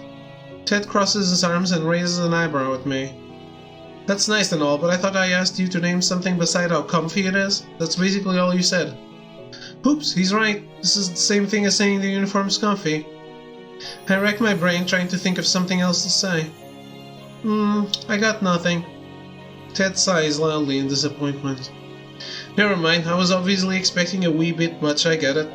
There ain't nothing you like about the uniforms. Ted's obviously sore about my opinion. I really did try to think of something nice to say, but I blanked. Maybe it would be better to try and change topics for now. I have a question, boss. At least try to sound like you mean it when you call me that. But shoot, what's the question? We only have to wear the uniform, right? Can I push the sleeves up if I need to? I don't see the problem with that, no? Phew, cool, thanks. I get to work on adjusting this uniform. I undo some of the top buttons so the flaps hang to the side and expose the collar of my shirt underneath. Next, I roll up the sleeves to just above my elbows and fold the ends for a tailored look. I give the same treatment to the legs of the suit until they're resting right above my knees. Above the knees? There we go. What do you think you're doing to your uniform? Making it cute? You said I could push up the sleeves, and I'm technically still wearing it. I twirl in place to show it off. Makes it look like I'm wearing a romper now. Totally in. Ted closes his eyes and runs a weary hand through his hair. I'll never understand how a woman's mind works, but anyway, if your one-woman fashion show is finished, you're done here. Seriously? Awesome. What time is it? Ted turns his wrist my way so I can see the face of his watch. Almost 10. I'll have to open the store soon. I can help you. That was what all the training was for, right? I'm basically official. Yes, but no. Get out. Put my hands on my hips and frown at him, not budging. Geez, do you really not think I can help you after all that? Nicole, I'm offering to let you go because I thought you'd want to get some more shut-eye. Since you've been working hard this whole morning, I wanted to give you a break. Ted glances away furtively. Something like that. Is he serious right now? Because if he is, wow, that's really nice of him. I thought he was all serious business when it came to the store. Looks like he was the one to prove me wrong this time. Fine, I'll head back to my dorm. I could use a little nap now that you mention it. Before I head to the back room to get my clothing, I stop and point at the makeshift fronter I'm wearing as my uniform. I never thought I'd ask this, but can I take this with... I can take this with me, right? Yes, and don't you start about how much you hate it, Nicole. I ain't gonna listen to any more of that hogwash, you hear? I giggle as Ted huffily begins to prep the store for opening. Yes, boss, I read you loud and clear. Madry, where the heck are you? I sent the text quietly, but had a whole bunch of question marks to make it clear that I'm seriously wandering here. It's a half hour past our agreed meeting time, and Kurt is nowhere to be seen. I've been sitting here in the library all by myself. I tap the end of my pen against my econ textbook as I wait for Kurt to reply back. He's been way too slow with his texts, and the only things I've gotten are dumb excuses like I'll be there soon or hold up 5 minutes. I've been holding up for like 30. I groan and put my head down on the desk. This is not the way you're supposed to start your tutoring sessions. I'm beginning to wonder if I ever should have agreed to this. I look up, propping my chin on the desk to watch if Kurt ever shows up. Finally, I see him scramble into sight, slightly winded, after a few more minutes. I sit up straight as he approaches, and he grins as he throws his backpack on the table. I flinch as the impact rocks the table on its legs. Yo, I'm here. He sits and leans back in his chair casually. No, you're not going to get away with acting like you're on time. You're heading off. Alright, man. Yeah, enjoy your game. See you later on the night stream. Probably not, because you'll be drunk. And asleep. But I wish you a safe journey. I won't. Here, I'm gonna bless you. Go in peace. Mombasa.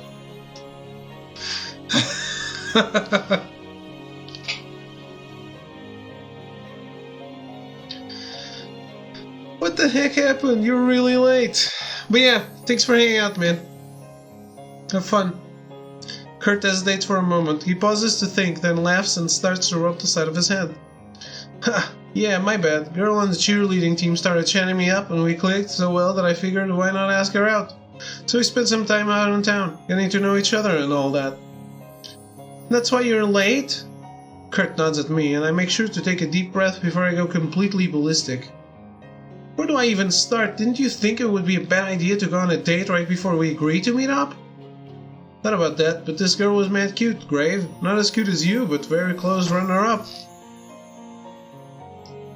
Stop! I don't care! Like, oh, come on, Madry, you obviously didn't forget. So, you don't even have that excuse, you ignoramus Rax. And why do you even tell me that's what you were doing? All I got were dumb, vague reasons. Hey, that hurts. Kurt sorely feigns nursing a wound on his chest. Oh wait, I know why you're really upset. You're just jealous that it wasn't you I was taking out on a date. Kurt winks at me and I'm about ready to pull him close and vomit on his face. Gross! No, not in a million years. I'd rather eat a bug or something. Look, this is our first time meeting, so whatever. I guess it's fine that you're late, but can you take this more seriously? Yeah. Kurt waves me off with an unconcerned shrug. I got you, no worries. The way he says that just makes me worry even more. I mean it, Madry. That means showing up on time from now on, okay? Whatever, Mom. Don't call me that. Fine, whatever, Dad. I choked back a laugh, forgetting myself. If anyone else had said that, I'd be laughing so hard. But oh god, Kurt, I can't believe I found one of his stupid jokes funny. Noticing this, Kurt's eyes light up and he cocks a brow, as if waiting for my admission to his superior sense of humor. Oh fine, that one was actually funny. Score. Kurt folds his hands behind his head and leans back smugly on the back legs of his chair, rocking back and forth. I'm so tempted to reach out with my foot and push him over. Anyway, can we finally get started? You got it, Coach. First Mom, now Coach. Kurt shrugs as I shoot him a puzzled glance. You're basically like my football coach, but for econ, right? Same. I can only shrug back and accept his analogy. I'm going to get a headache if I try to figure out what the heck goes on inside Kurt's brain. We get started with the tutoring session and I'm pretty optimistic about it. I show Kurt a few problems from the book, start explaining them, and we rinse and repeat as we work our way through the first chapter. Yeah, it's stuff from the past test, but it doesn't hurt to review. If Kurt doesn't get this, everything else in the book is gonna kill him. I wanna make sure he's solid with this. However, along the way, my expectations about how much progress we're going to make gets lower and lower. I honestly do believe Kurt can do this. This material isn't that hard, but... Okay, so you just study where the supply and demand curves intersect, and I look up to see if Kurt is following, and I see him sitting back, trying to balance a pencil on his upper lip.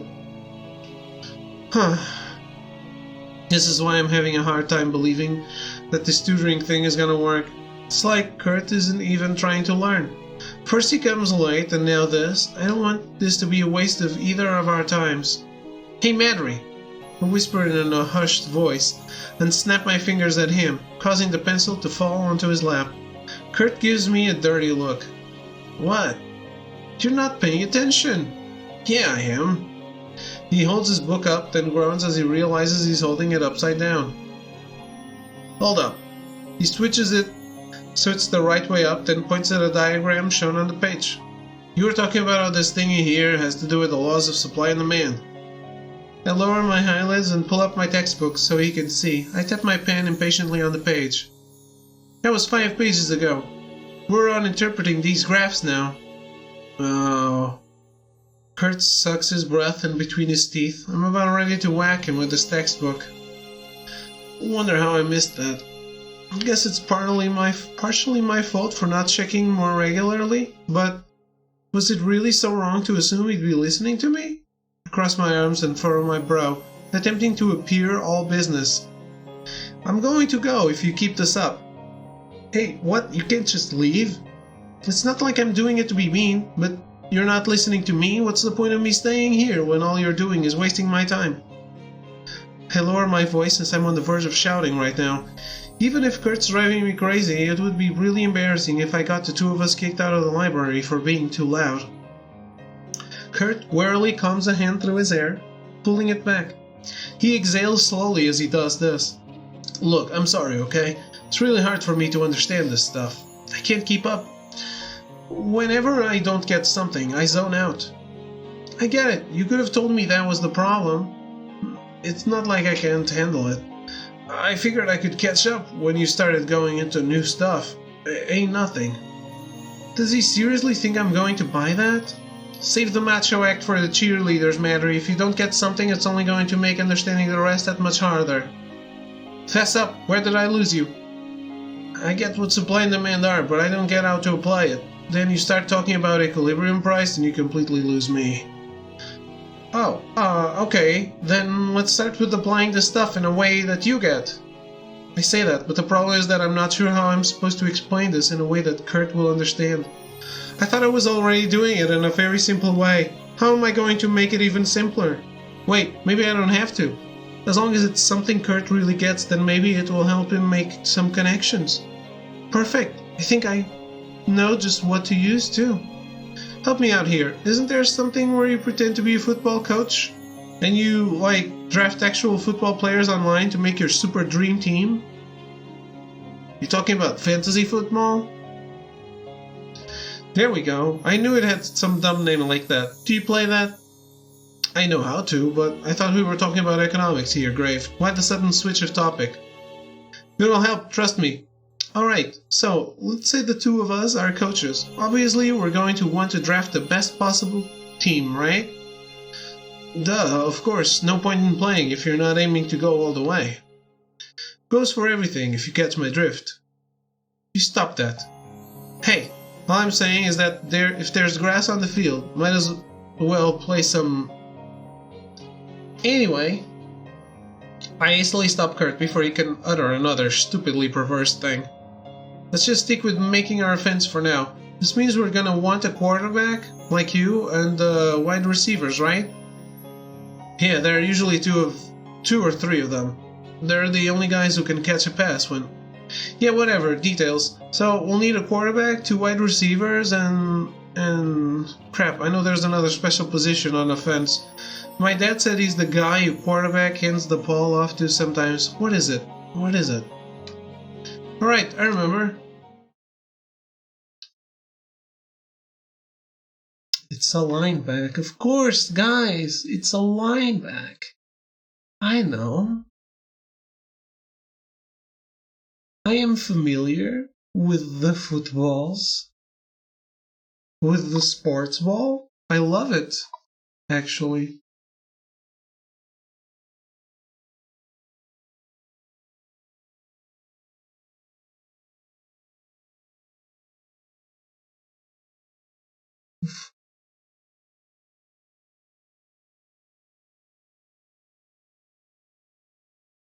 Give me a second here.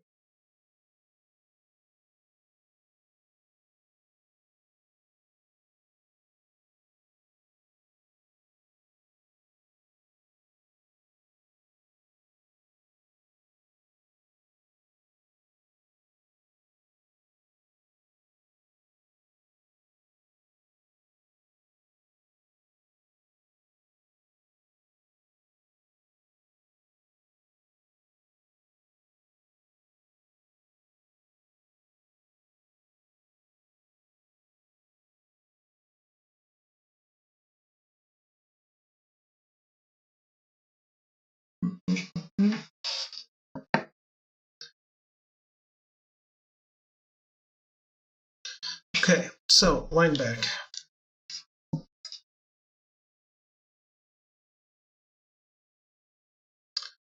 We'll need linebacks, I think. Kurt stifles a laugh from the back of his throat, and I figure that I messed up. Those are for defense, Grave. They guard the line, hence the name. Geez, how was I supposed to know that? I don't play football. You're probably thinking of running back. The name's kinda the same. They're all the same. Lineback, quarterback, running back, whatever back. Kurt grins teasingly, obviously amused. I shouldn't have chanced it. I knew Kurt would give me hell if I messed up the term. I do my best to maintain my composure and continue. I'm not going to let Kurt Madry get to me any further. Not today. Alright, back to what we were saying. We'll need a quarterback, 2 running backs, and let's say 3 wide receivers for our offense. Now there's only a limited amount of players for each position, right? In the 30s for quarterbacks, 40s for running backs, and 70s for wide receivers. Something around that. That's our supply. It's how much of whatever we want is available to us. So the supply of quarterbacks is only around 30, see?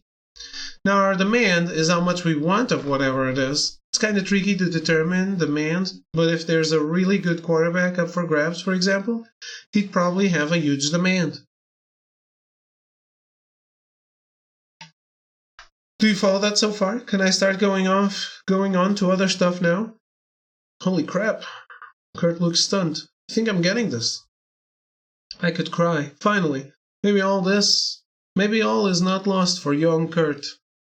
Now that Kurt is finally getting a grasp on the material, it's not that hard to go over the rest of the chapter. All I have to do is bring it back to football and he's suddenly getting it. I don't want to say one-track mind, but wow, if I knew it would be that simple, I would have used the football analogy from the start. And we're done with the chapter. I turned the page in my textbook to see a whole summary and the start of the chapter questions. That took a little longer than I thought it would, but we did it. So, do you still have any questions? Like anything we need to go over again? Kurt takes a moment to ponder this, but eventually he shakes his head proudly.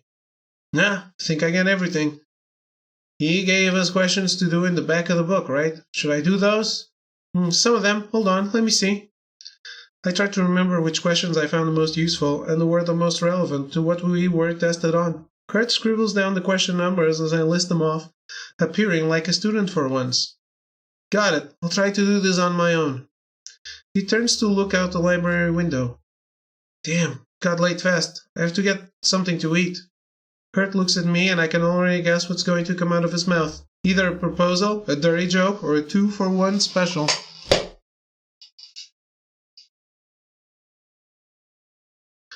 How about it, Grave? Want me to treat you to dinner? Ha! Maybe if you show me all this tutoring is working and you manage to get a B on the next test. You serious? Yeah, why not? I scoff and laugh. It's obvious I'm being sarcastic here. Kurt's bearable, but I doubt I could handle sitting all through dinner with him making those horrible one-liners. Also, I have higher standards than good grades. Alright, I'm going to hold you to that. Kurt starts to pack away his things as if the faster he leaves, the less time I have to take back what I said. Hey, I wasn't being serious. Too late. If I get a B on the next test, you'll have to go to dinner with me. Padre! I break the library's sacred rule and accidentally yell. All eyes move to me after my outburst, and I sit in embarrassment, covering my mouth.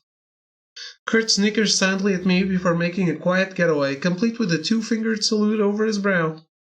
He mouths something at me before he leaves. See you next time, Grave. Man, he got me. Again. How do I let this keep happening to me?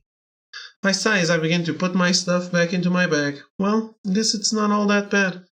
If this is what motivates him to do his best on the test, then so be it. I'll just have to take one for our football team. When all my stuff is properly put away, I sling my bag over my shoulder and head out. I tap the Roller app on my phone and get to work on a text post. After everything that happened, I seriously need to vent. Tutored some guy from my class today. I talk it out under my breath as I think about how to continue. I think it went better than expected. If law doesn't work out, pretty sure I could make it big on the football coaching business. This sucks. I'm done with class for the day, so why am I still heading to the library? It's my inner brainiac's fault. I don't want to go at all, but I've got a paper to write. Thankfully, it's not that long, and I still have plenty of time to finish it. I just want to get a running start. A girl needs some time to kick back and relax here and there. And I doubt my conscience would let me if I didn't do at least a little work. The first floor of the library has the front desk, the computer lab, and different kinds of offices. But the second floor is my destination. All the books and study desks are located there. Here. Which means it will be nice and quiet, perfect for concentrating. Bookshelves stand in my way like walls of a maze. I remember the study desks are toward the back, and I slip into an aisle to start weaving my way through. Other people are doing the same, and I stop as I recognize someone familiar. Darren's standing in the middle of an aisle, and he's carefully studying a row of books. I nearly call out to him before I realize the glorious opportunity. Oh, this is going to be so mean, but so worth it. He's so close to the shelf that there's room to sneak behind him, and I lean over close to Darren's ear. A smirk graces my face before I start whispering. Hey, Darren. He jumps as he hears me and whips his hand about, knocking himself into the bookshelf. Josh, are you okay? Even as I say that, I'm unfortunately laughing. His reaction is priceless. I have to cover my mouth while I steady him upright. Darren stumbles on his words and he shakes his head as if trying to unjumble them in his mouth. Do not suddenly do that. I'm really sorry for that. I couldn't resist. I laugh and clap him lightly on the shoulder a few times. However, my touch causes him to flinch away. Oh, my bad. Crap, I forgot. He doesn't do well with touching. My hands waver indecisively in the air, but Darren doesn't stay upset for long. I'm alright. I was only surprised. Just please don't sneak up on me like that again. No promises. I giggle as Darren's body heaves with a weary sigh. I'm kidding. I won't do it again. For real. So, what you up to? Hitting the books? With the subject skillfully changed, I take a moment to glance over the book bindings and read the titles. They're all works of fiction, the ones they make you read in high school for book reports. Lately, I've had the urge to read more of the classics. Well, that's actually not entirely the truth. Darren laughs nervously and pushes on the bridge of his glasses. I want to attempt to read a horror story. I don't do well with them, and I think the reason must be because I haven't read enough of them. I think back to how skittish he was when we first met. He nearly jumped in his seat anytime I tried to come near him. Yeah, let's go with that. I have no idea where to start though. I've read Dracula, Frankenstein, Dr. Jekyll, and Mr. Hyde, The Picture of Dorian Gray, The Legend of Sleepy Hollow. He starts listing off so many books that my head starts spinning. Whoa. I thought you said you haven't read that many.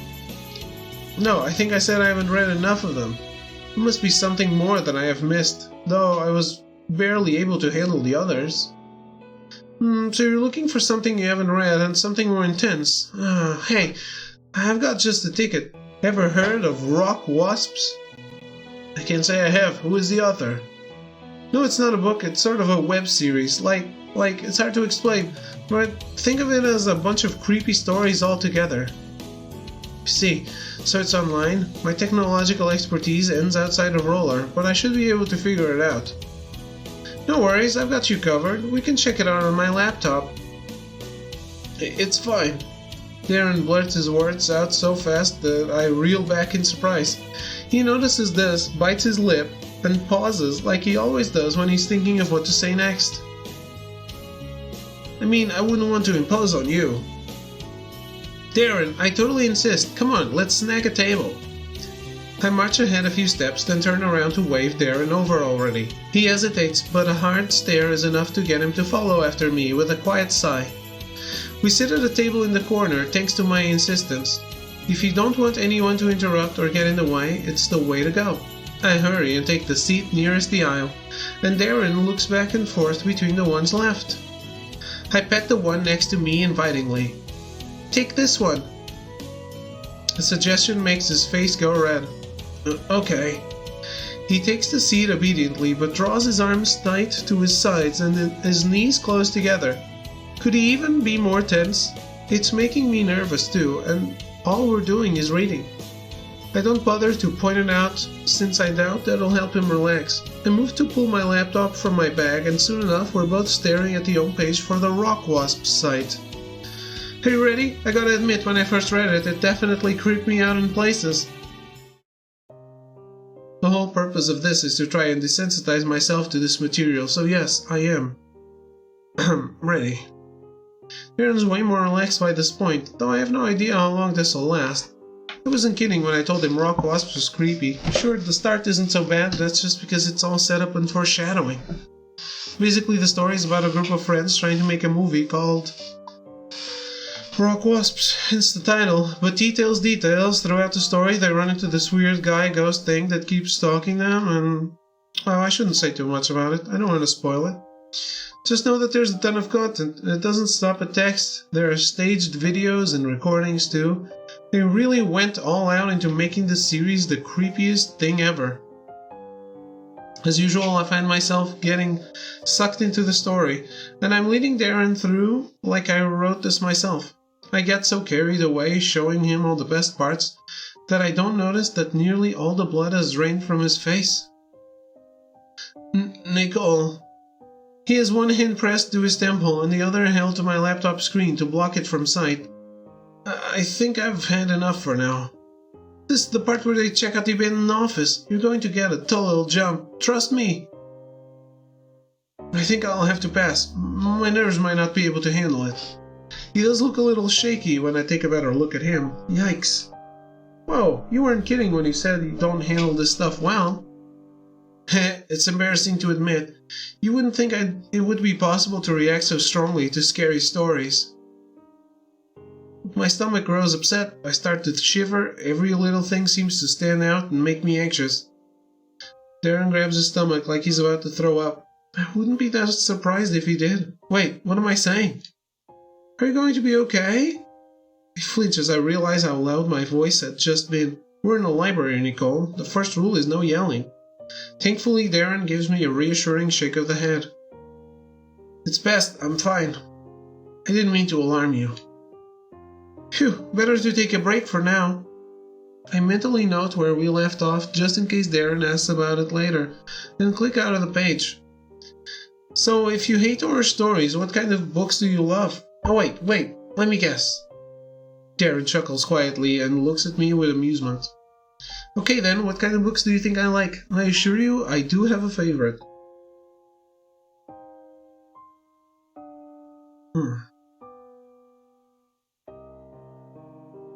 It's historical fiction.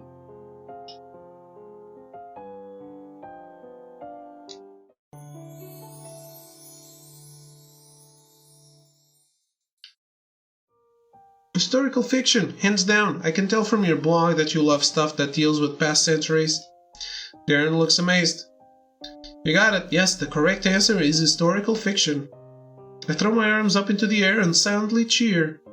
I am the literal best. Darren appears amused by my display and he quietly shakes his head at my antics. Well, you guessed right, but do you know what historical fiction is? I can explain it if you needed me to. Historical fiction is like fake stories that happen in the real past, so it would be like a romance during World War II, something like that, right? Yes, that's it exactly. It's fascinating to think of all the research the authors must have had to do. The best historical fiction makes you feel like you were actually there. That must be why you like it so much, huh?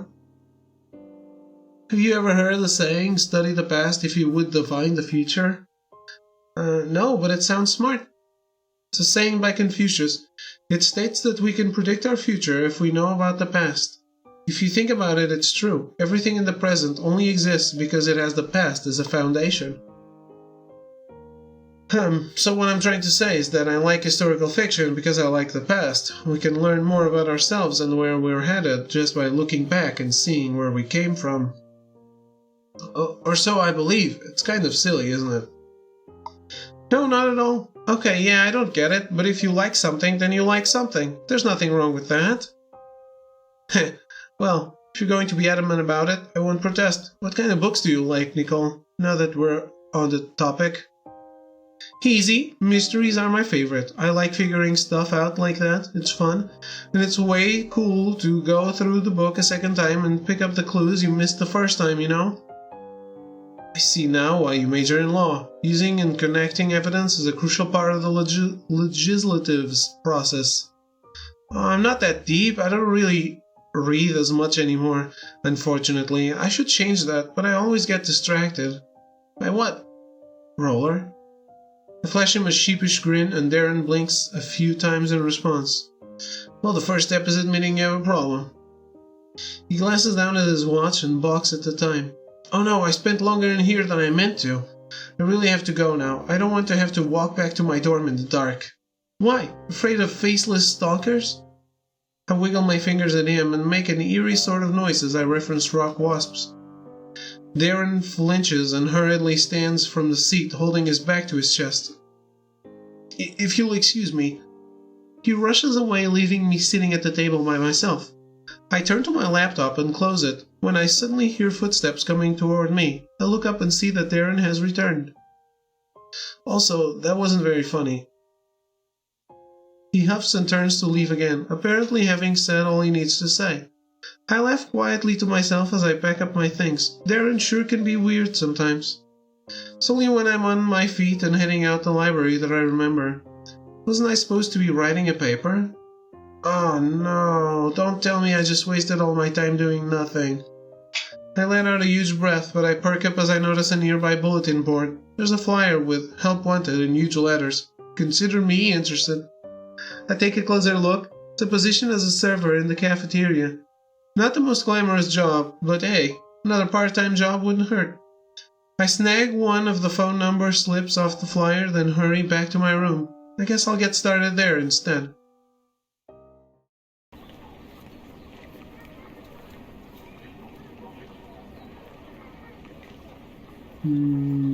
I have this, right?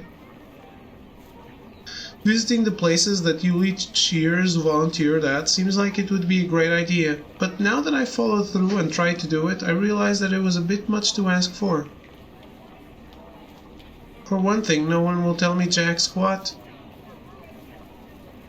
I tried the place mentioned in the article, but since I'm not part of the police, no one there wants to tell me anything about her. I guess it makes sense that they'd be wary. Her disappearance was the most recent. For all they know, I could be in cahoots with the abductor.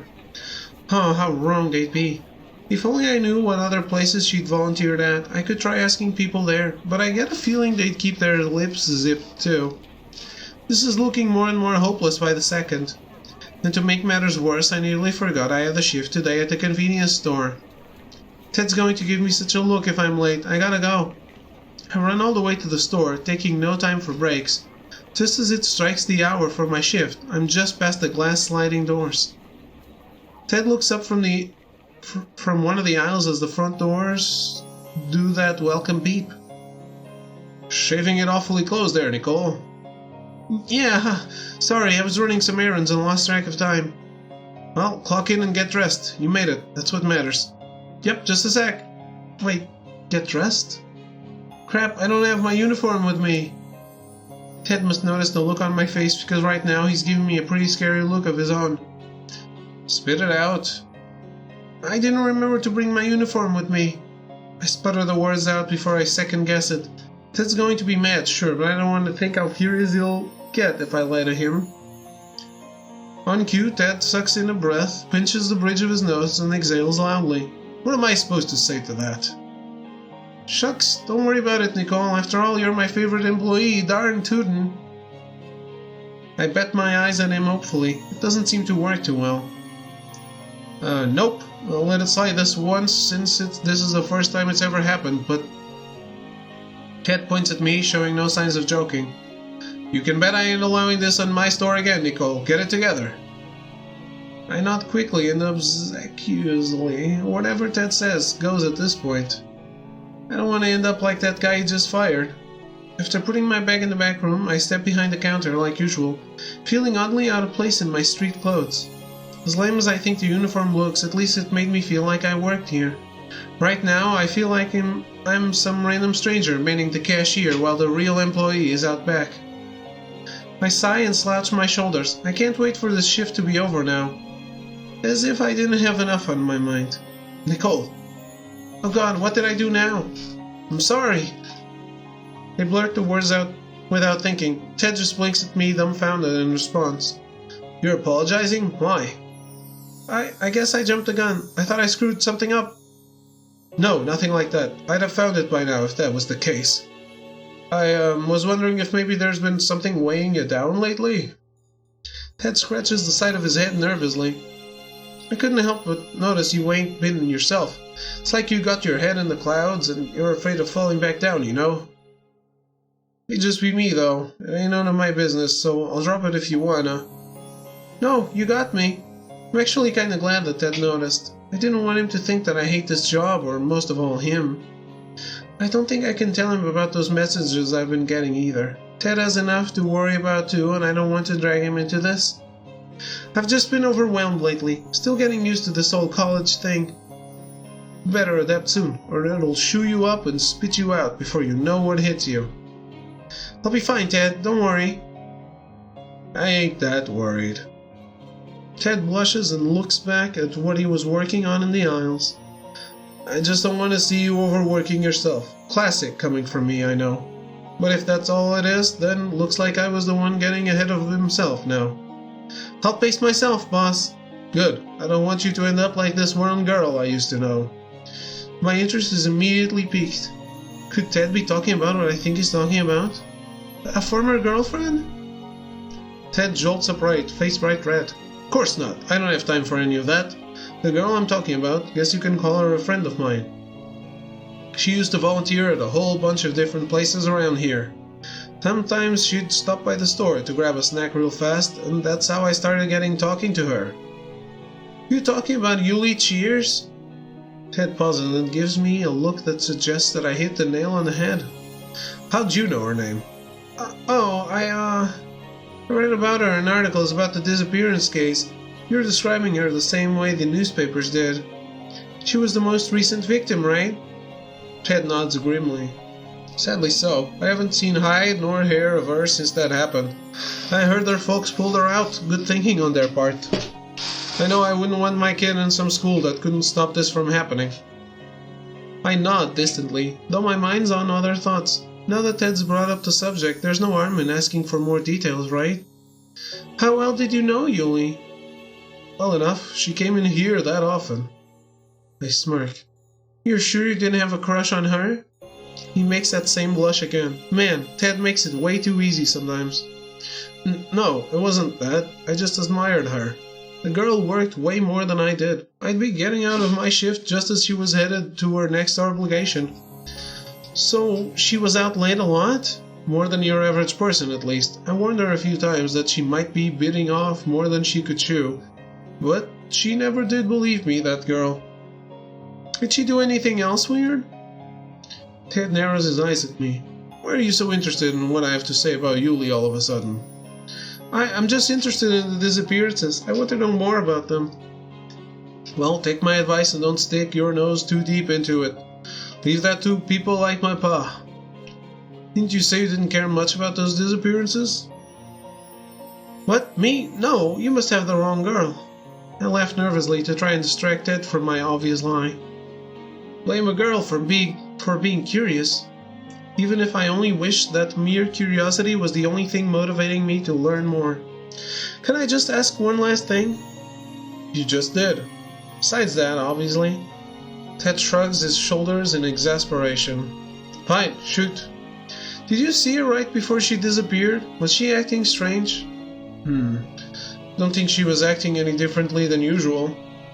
But I remember her being worried over living alone until fall semester. Her roommate went back home for the holidays, so it was just her in the room.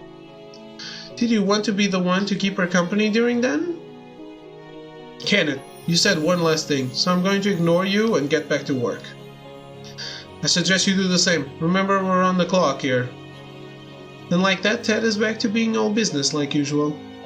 I'm beside myself with surprise. Somehow, without even trying, I managed to get some dirt on Yuli Cheers. All thanks to Ted, no less. I know he's going to be way mad if he catches me, but I pull my phone out to jot down the things he's just told me. I don't want to forget them. Who knows when I might need this information. Nicole, you better not be on your phone. I freeze at the sound of this voice. Of his voice. Then quietly I pack my phone back in my pocket. On second thought, it might be better to wait until I'm on my break. Alright, select a character to choose the romance route you want to play. This is a good spot to save your game, to play a different route later.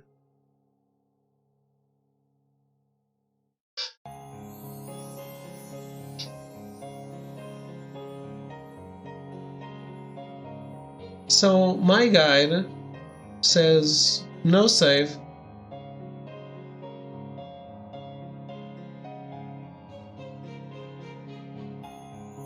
And do Jeff.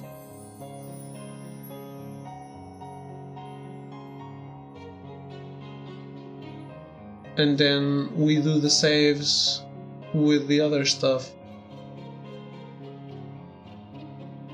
The other routes. So Jeff, I've prepped it up for a Jeff route, and then the other three can be prepped up all on their own. I guess. I don't really know. So let's do Jeff.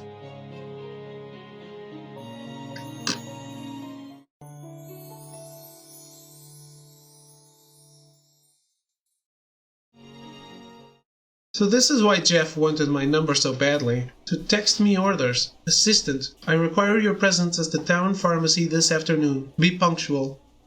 This has to be like the third time I've read over this text. It seems like a harmless request, but if I know Jeff, it's probably going to be anything but harmless. I sigh. Should I do it? I'm done with class for today and I don't have much else planned. Fine, I guess I can go. I mean, what's the worst Jeff can do if I don't? On second thought, I probably shouldn't think too hard about that. So, I'm supposed to head to the pharmacy in town, huh?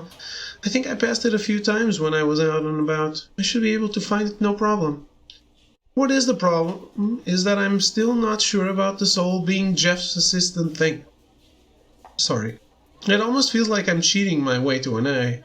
I know Jeff is only going to talk me up to Professor Garver, but it still feels wrong. I should be earning the A, not bribing unhinged lab assistants for it. But this isn't too much of an advantage, right? And it's not like it just landed in my lap. I don't see anyone else on their way to the pharmacy. I'm totally earning this. I just have to keep telling myself that. I decide to head straight to the pharmacy from my classroom. I'm already dressed, so there's no reason to stop by my room. After passing by the school gates, I stroll into town. Now where exactly did I see the pharmacy before? I think it was close to the convenience store? Maybe? Now that I think about it, I do pass the pharmacy on the way to my part-time job there. It's as good a bet as any. I don't have any better leads. Might as well go with my gut. To my luck, it actually pays off. Halfway down my regular route, I spot the pharmacy just down the street. Shopping carts are pushed to the side of the glass doors, and there are ads and other local advertisements stamped to the windows. The inside of the pharmacy is pretty nice. It's clean with a white linoleum flooring. At the front is where all the registers are, and past that are shelves of random household merch. To the very, very back is the medicine counter where people get their goods. I like how Jeff didn't tell me where he'd be in the pharmacy, like I'm psychic or something. But I can figure it out. I should just get in touch with him, easy. I try to call him from the front of the store, looking around as I do, so in case he manages to pass me by. The good news is that the call connects, but the bad news is that it goes straight to Jeff's voicemail. Wow, did he hang up on me? At least I know it's on, and Jeff's alive. I guess he's in the middle of something. I can't imagine what it would be. But whoa, hello there. Apparently he's not busy enough to be unable to text too. Go to the back, his text message says. Well, mystery solved. Looks like Jeff is near the drugs. I really should have seen that coming. I pass through the aisles until I get to the back counter. It's completely partitioned off from the rest of the store by the counter and a glass sheet that nearly reaches the ceiling. If I look through it, I can see the word pharmacy on the wall. There's a doorway built where I can see the stocked shelves of the back room, but that's not more noticeable than the person working at the counter. Jeff's standing behind one of the openings of the partition, right in the middle of speaking with a customer. His eyes acknowledge that I'm there as he continues to chat. I don't really mind. If he's behind the counter, it must be part of his job. I had no idea he worked here. I thought the pharmacy was just some arbitrary decision. I take a seat on a chair to the side. Standing around will just look totally awkward, and it's a lot comfier to check out roller this way. Oh, cool.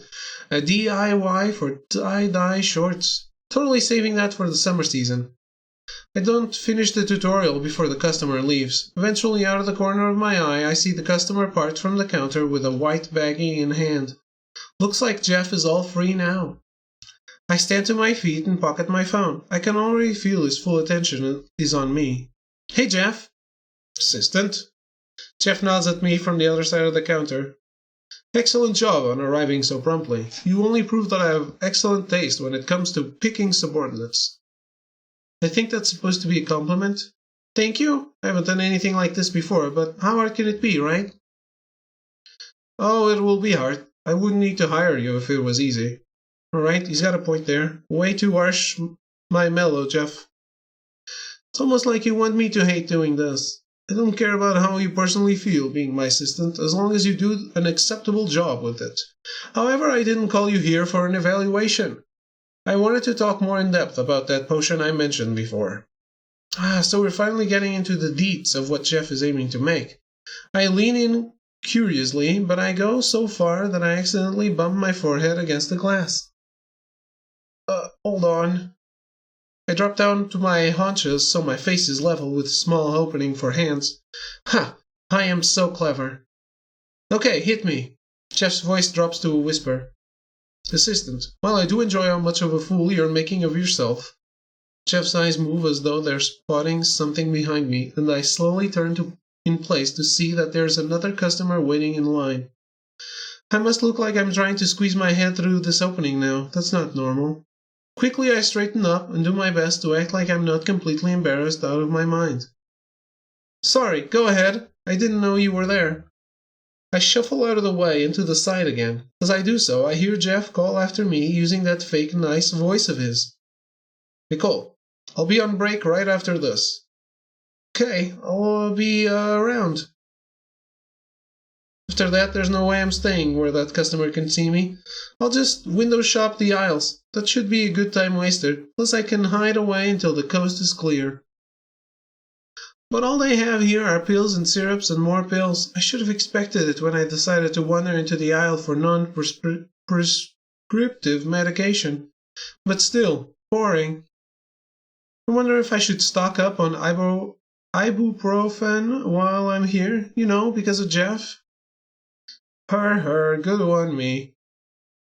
No, seriously, working for Jeff sounds like it's going to be a real headache. Just keep telling yourself that you're doing it for the A, Nicole. Do it for the A. But since ibuprofen's on the brain, I pick up one of the more generic bottles and take a look. I don't know what I was expecting besides a list of complicated ingredients and directions. How does anyone manage to spend time in a pharmacy? Oh, that's right, they don't. I place the bottle back on the shelf, then turn and see someone else is checking out the medications. Oh, I know this person. Ted, is that you? Ted turns to look as he hears me. He's my superior at the convenience store I work part-time at. He can be a little rough when it comes to social interaction, but he's a nice guy. Hey, it's nice to see you. Likewise, I suppose. I didn't expect to see you here, Nicole. He waves a bottle he's holding. You know if there are any cheaper brands than this one? I ain't looking to pass up a deal if I can help it. Wow, classic, Ted. I lean in to take a look at what this cheapskate's holding. Oh, cough medicine. Are you feeling sick? Ain't for me, it's for my pa. He's been under the weather since yesterday, and we're fresh out of any cough syrup back home. Can't remember what brand he gets. Even if I did, I bet my britches he'd pick some name brand when there are perfectly fine cheaper alternatives.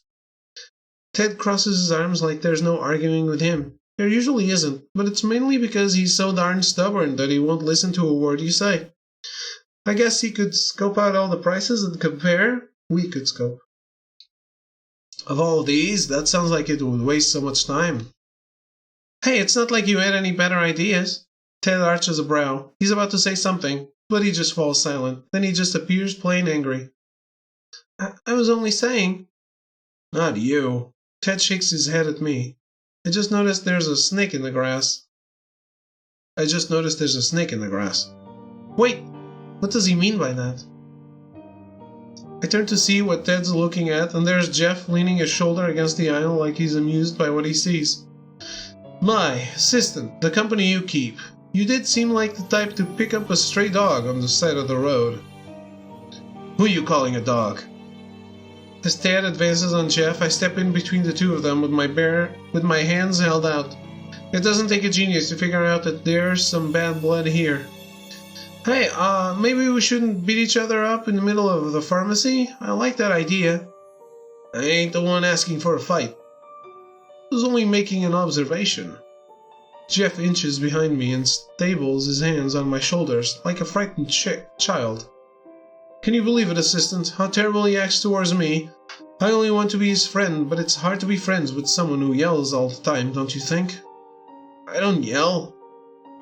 I don't think pointing out that he just did will help the situation very much. We ain't friends. Never have been, never will. You've been busting my chops ever since the day we met. Wasn't that a wondrous day? Wait, I'm confused. Are you guys friends or are you not? We are. We aren't. The two of them answer near simultaneously. How do you happen to be acquainted to the cowboy, assistant? Jeff leans in and sniggers in my ear. That's my nickname for him, if you hadn't guessed. Clever, would you not agree? It's both fitting and utterly ridiculous. Oh, I get it, like the cowboys from the South. I flinch as Ted leers angrily in my direction. Sorry, but it was a little funny. But anyway, Ted and I work at the convenience store together. You can call him my boss. That's right, and Nicole unfortunately knows you because... Jeff lets go of my shoulder so he can stand beside me. Nicole happens to be my assistant. Assistant? Assistant is someone who... I know what a dang assistant is! Ah, my mistake. I wasn't sure if you were introduced to that level of vocabulary just yet. I have to say I'm impressed. Ted's nostrils flare up and for a moment I think he's going to explode, but he takes a deep, tense breath and relaxes. You know what? I actually don't give a hoot anymore. I have my own things to take care of, so you leave me alone. I'll see you at work, Nicole. Take care of yourself. Ted pointedly stares at Jeff, then stomps off to look at the cold medicine again. Man, just watching that exchange wore me out. Couldn't you have been a little nicer to him? Me? Are you suggesting I was being otherwise? Don't tell me that was you being nice. Definitely not. But it wouldn't be fun to admit it right off the bat like that. Can we just talk about the potion now, pretty please? We don't. I think I'm going to go crazy. Yes, excellent thinking. My break is limited and I will be kept busy afterward. Jeff wrinkles his nose in distaste. A shame, but anyway, yes, the potion I want to create. Tell me, assistant, do you know of the chemical oxytocin? No, I haven't heard of that before. What does it do? It's a hormone we mammals create, and for what it does many things, but the most central and well-known is its role in attachment. By attachment, do you mean like getting close to someone? In every aspect of the word, yes. Familial, sexual, platonically, oxytocin is released when we participate in behaviors that reinforce this sort of bonding. What I aim to do is create a potion that mimics this effect. Jeff raises his arms into the air as though he's about to make a proclamation to the heavens. Perhaps even The moment he starts screaming, I leap forward and plant a hand over his loud mouth. Thank goodness there aren't many people near us besides Ted, and he seems hell-bent on ignoring anything that comes out of Jeff's mouth. Inside voice, Jeff, okay? I wait until I get a nod of the head before I step back. My apologies, I tend to lose myself when it comes to alchemy. I'm usually much more contained. Jeff loosens his collar and clears his throat. Thank you, assistant. It wouldn't do to reveal my hand to the world quite like that. Yeah, you're telling me. Oh, really? Is there any easy way to tell people that you have a fake personality and your real one is actually kind of weird? Anyway, you want to make a potion that makes people like you? Am I following you? That is correct. Is that even something you can make? You doubt me? I hold a hand up and pinch my index finger and thumb together. Just a bit. It sounds too good to be true. If something like that could be made, I think it would have been made already. True, the motive is there. However, is the passion, the genius? No. Where others have failed, I will succeed. I am a modern-day alchemist. Inside voice. I quickly remind him before he gets out of hand again. I've got to say, the way he goes on about this makes me buy that he can really make this potion. Genius will not be silenced, but for the sake of secrecy, I will do as you say. Jeff removes a folded piece of blue-lined notebook paper from his pocket. I have been formulating a recipe for this potion for quite some time now. If I want to conduct the most perfect synthesis, these are the ingredients I'll require. Oh, it's like a little envelope. Of course, you'll learn that in beginner's level origami. Carefully I slide out the top flap of the paper envelope and start unfolding it from there. Jeff's handwriting is all chicken scratchy like a doctor's, but I can still make it out. Midnight from flower nectar, opuntia, pure salt, ginger roots, cream, strawberries, mint. To taste. Jeff adds that, noticing how weirded out I sound by the last three ingredients. Well, okay, the last three should be easy, and it shouldn't be too hard to find ginger and salt, but do the first two really exist? They certainly do, at least they should. Where did you get this ingredient list anyway? Research? Yeah, but what were you researching? That'll be my little secret, but it is as you said. I have no trouble finding the last 3 items, and the other 2 shouldn't be too difficult either. But as for the nectar and the opuntia, I haven't the foggiest clue where to find them. It is so irksome to be so close and yet at a standstill. This is why I require an assistant's service. Perhaps you will be the final push I need to make it past this. Right about that. If you have no clue where to find these, what makes you think I will? Because frankly, I don't even know where to start searching for these. You're a decently intelligent girl, surely you'll think of something. Easy for you to say. I read over Jeff's list of ingredients one more time. Midnight Trum Flower Nectar and opuntia. It's no use, I don't have any idea where to find either of these. I bet someone outdoorsy would know these stores. These things sound like stuff you'd find in nature. But who would be knowledgeable about that kind of stuff? Well, that and have a good head on their shoulders in general. Wait, don't I know something like that? Someone like that? Jeff, would you consider Ted to be the outdoorsy type? Cowboy? Now that you mention it, he does seem like your typical Boy Scout. I seem to recall him mentioning camping once or twice. Hey, if he's willing to put himself through a camping trip, he must like the outdoors at least a little bit. Maybe I should ask Ted, but I don't know. Would Jeff think that's a good idea? It's ultimately up to him, as much as I hate to admit it.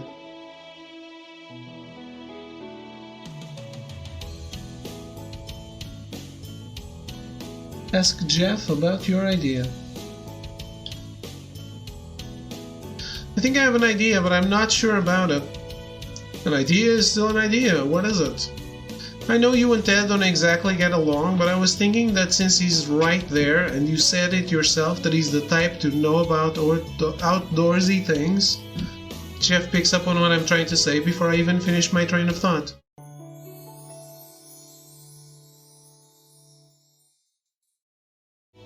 That we should ask him about that flower. Brilliant, assistant. I couldn't have put it better myself. You think he'll help us? After everything you just said to him, I have a hard time believing it. Pish posh! You underestimate the soft, mushy kindness that lies in the pit of Cowboy's heart. You simply crack open the hard exterior and it is like putty in your hands. Jeff gestures for me to follow after him as he takes the lead toward Ted. He looks like he's about ready to leave, but before he's out of the aisle, Jeff places a few fingers in his mouth and lets out a piercing whistle. Ow. Seriously? At least it catches Ted's attention. What the hell do you want now? He has one eye closed, cringing in pain, and his hands are held loosely over his ears. Settle down, cowboy. Believe it or not, I actually came here to ask for your help, which I might add was thanks to my assistant here. Jeff gestures at me, standing right behind him. Unlike me, she seems to have faith in your intelligence. We will see how it's unfounded, if it's unfounded. Every word I hear come out from your fancy pants mouth makes me want to turn around and go. But if Nicole thinks I can help you out, well, it wouldn't be very polite of me to turn it down. Just saying you're lucky, she's asking, is all.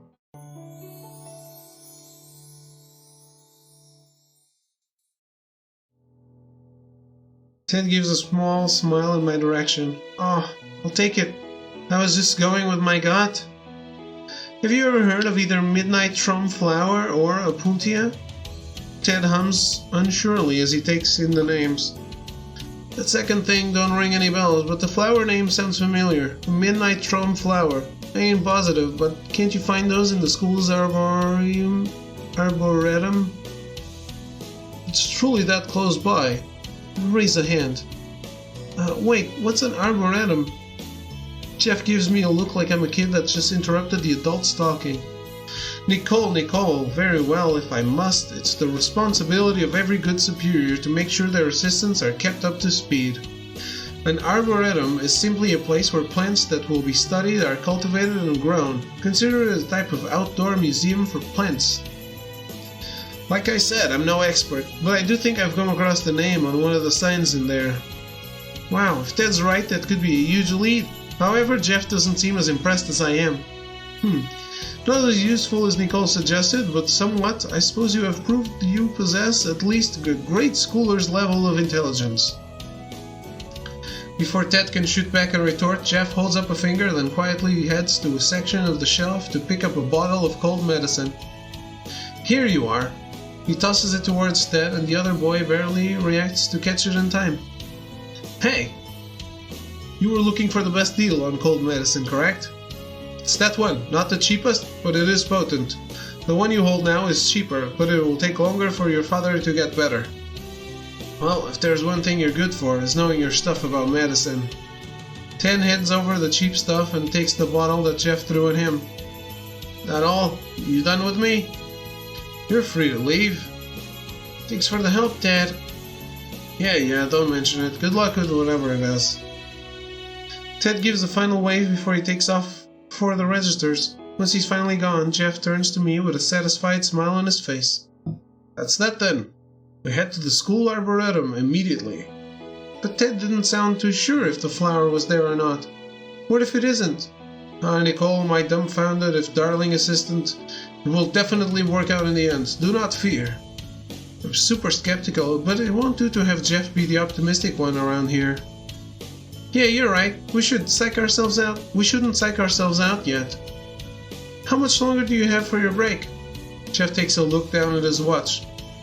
I was supposed to be back about 2 minutes ago. That's not good. I suppose that's my cue to take my leave. We'll formulate a time and date for the expedition and inform you accordingly. For now, this is goodbye. Like that, Jeff heads to the back counter again, leaving me all alone in the cold medicine aisle. So he wants to make a potion that can make people like you. Sounds amazing. But can adding all those ingredients together in some magic pot really work? Well, whether it works or not, all I need to do is help out Jeff. I get Mr. Garver to like me. He gets to do his alchemy thing and everyone wins. At least if I can believe him. Alright.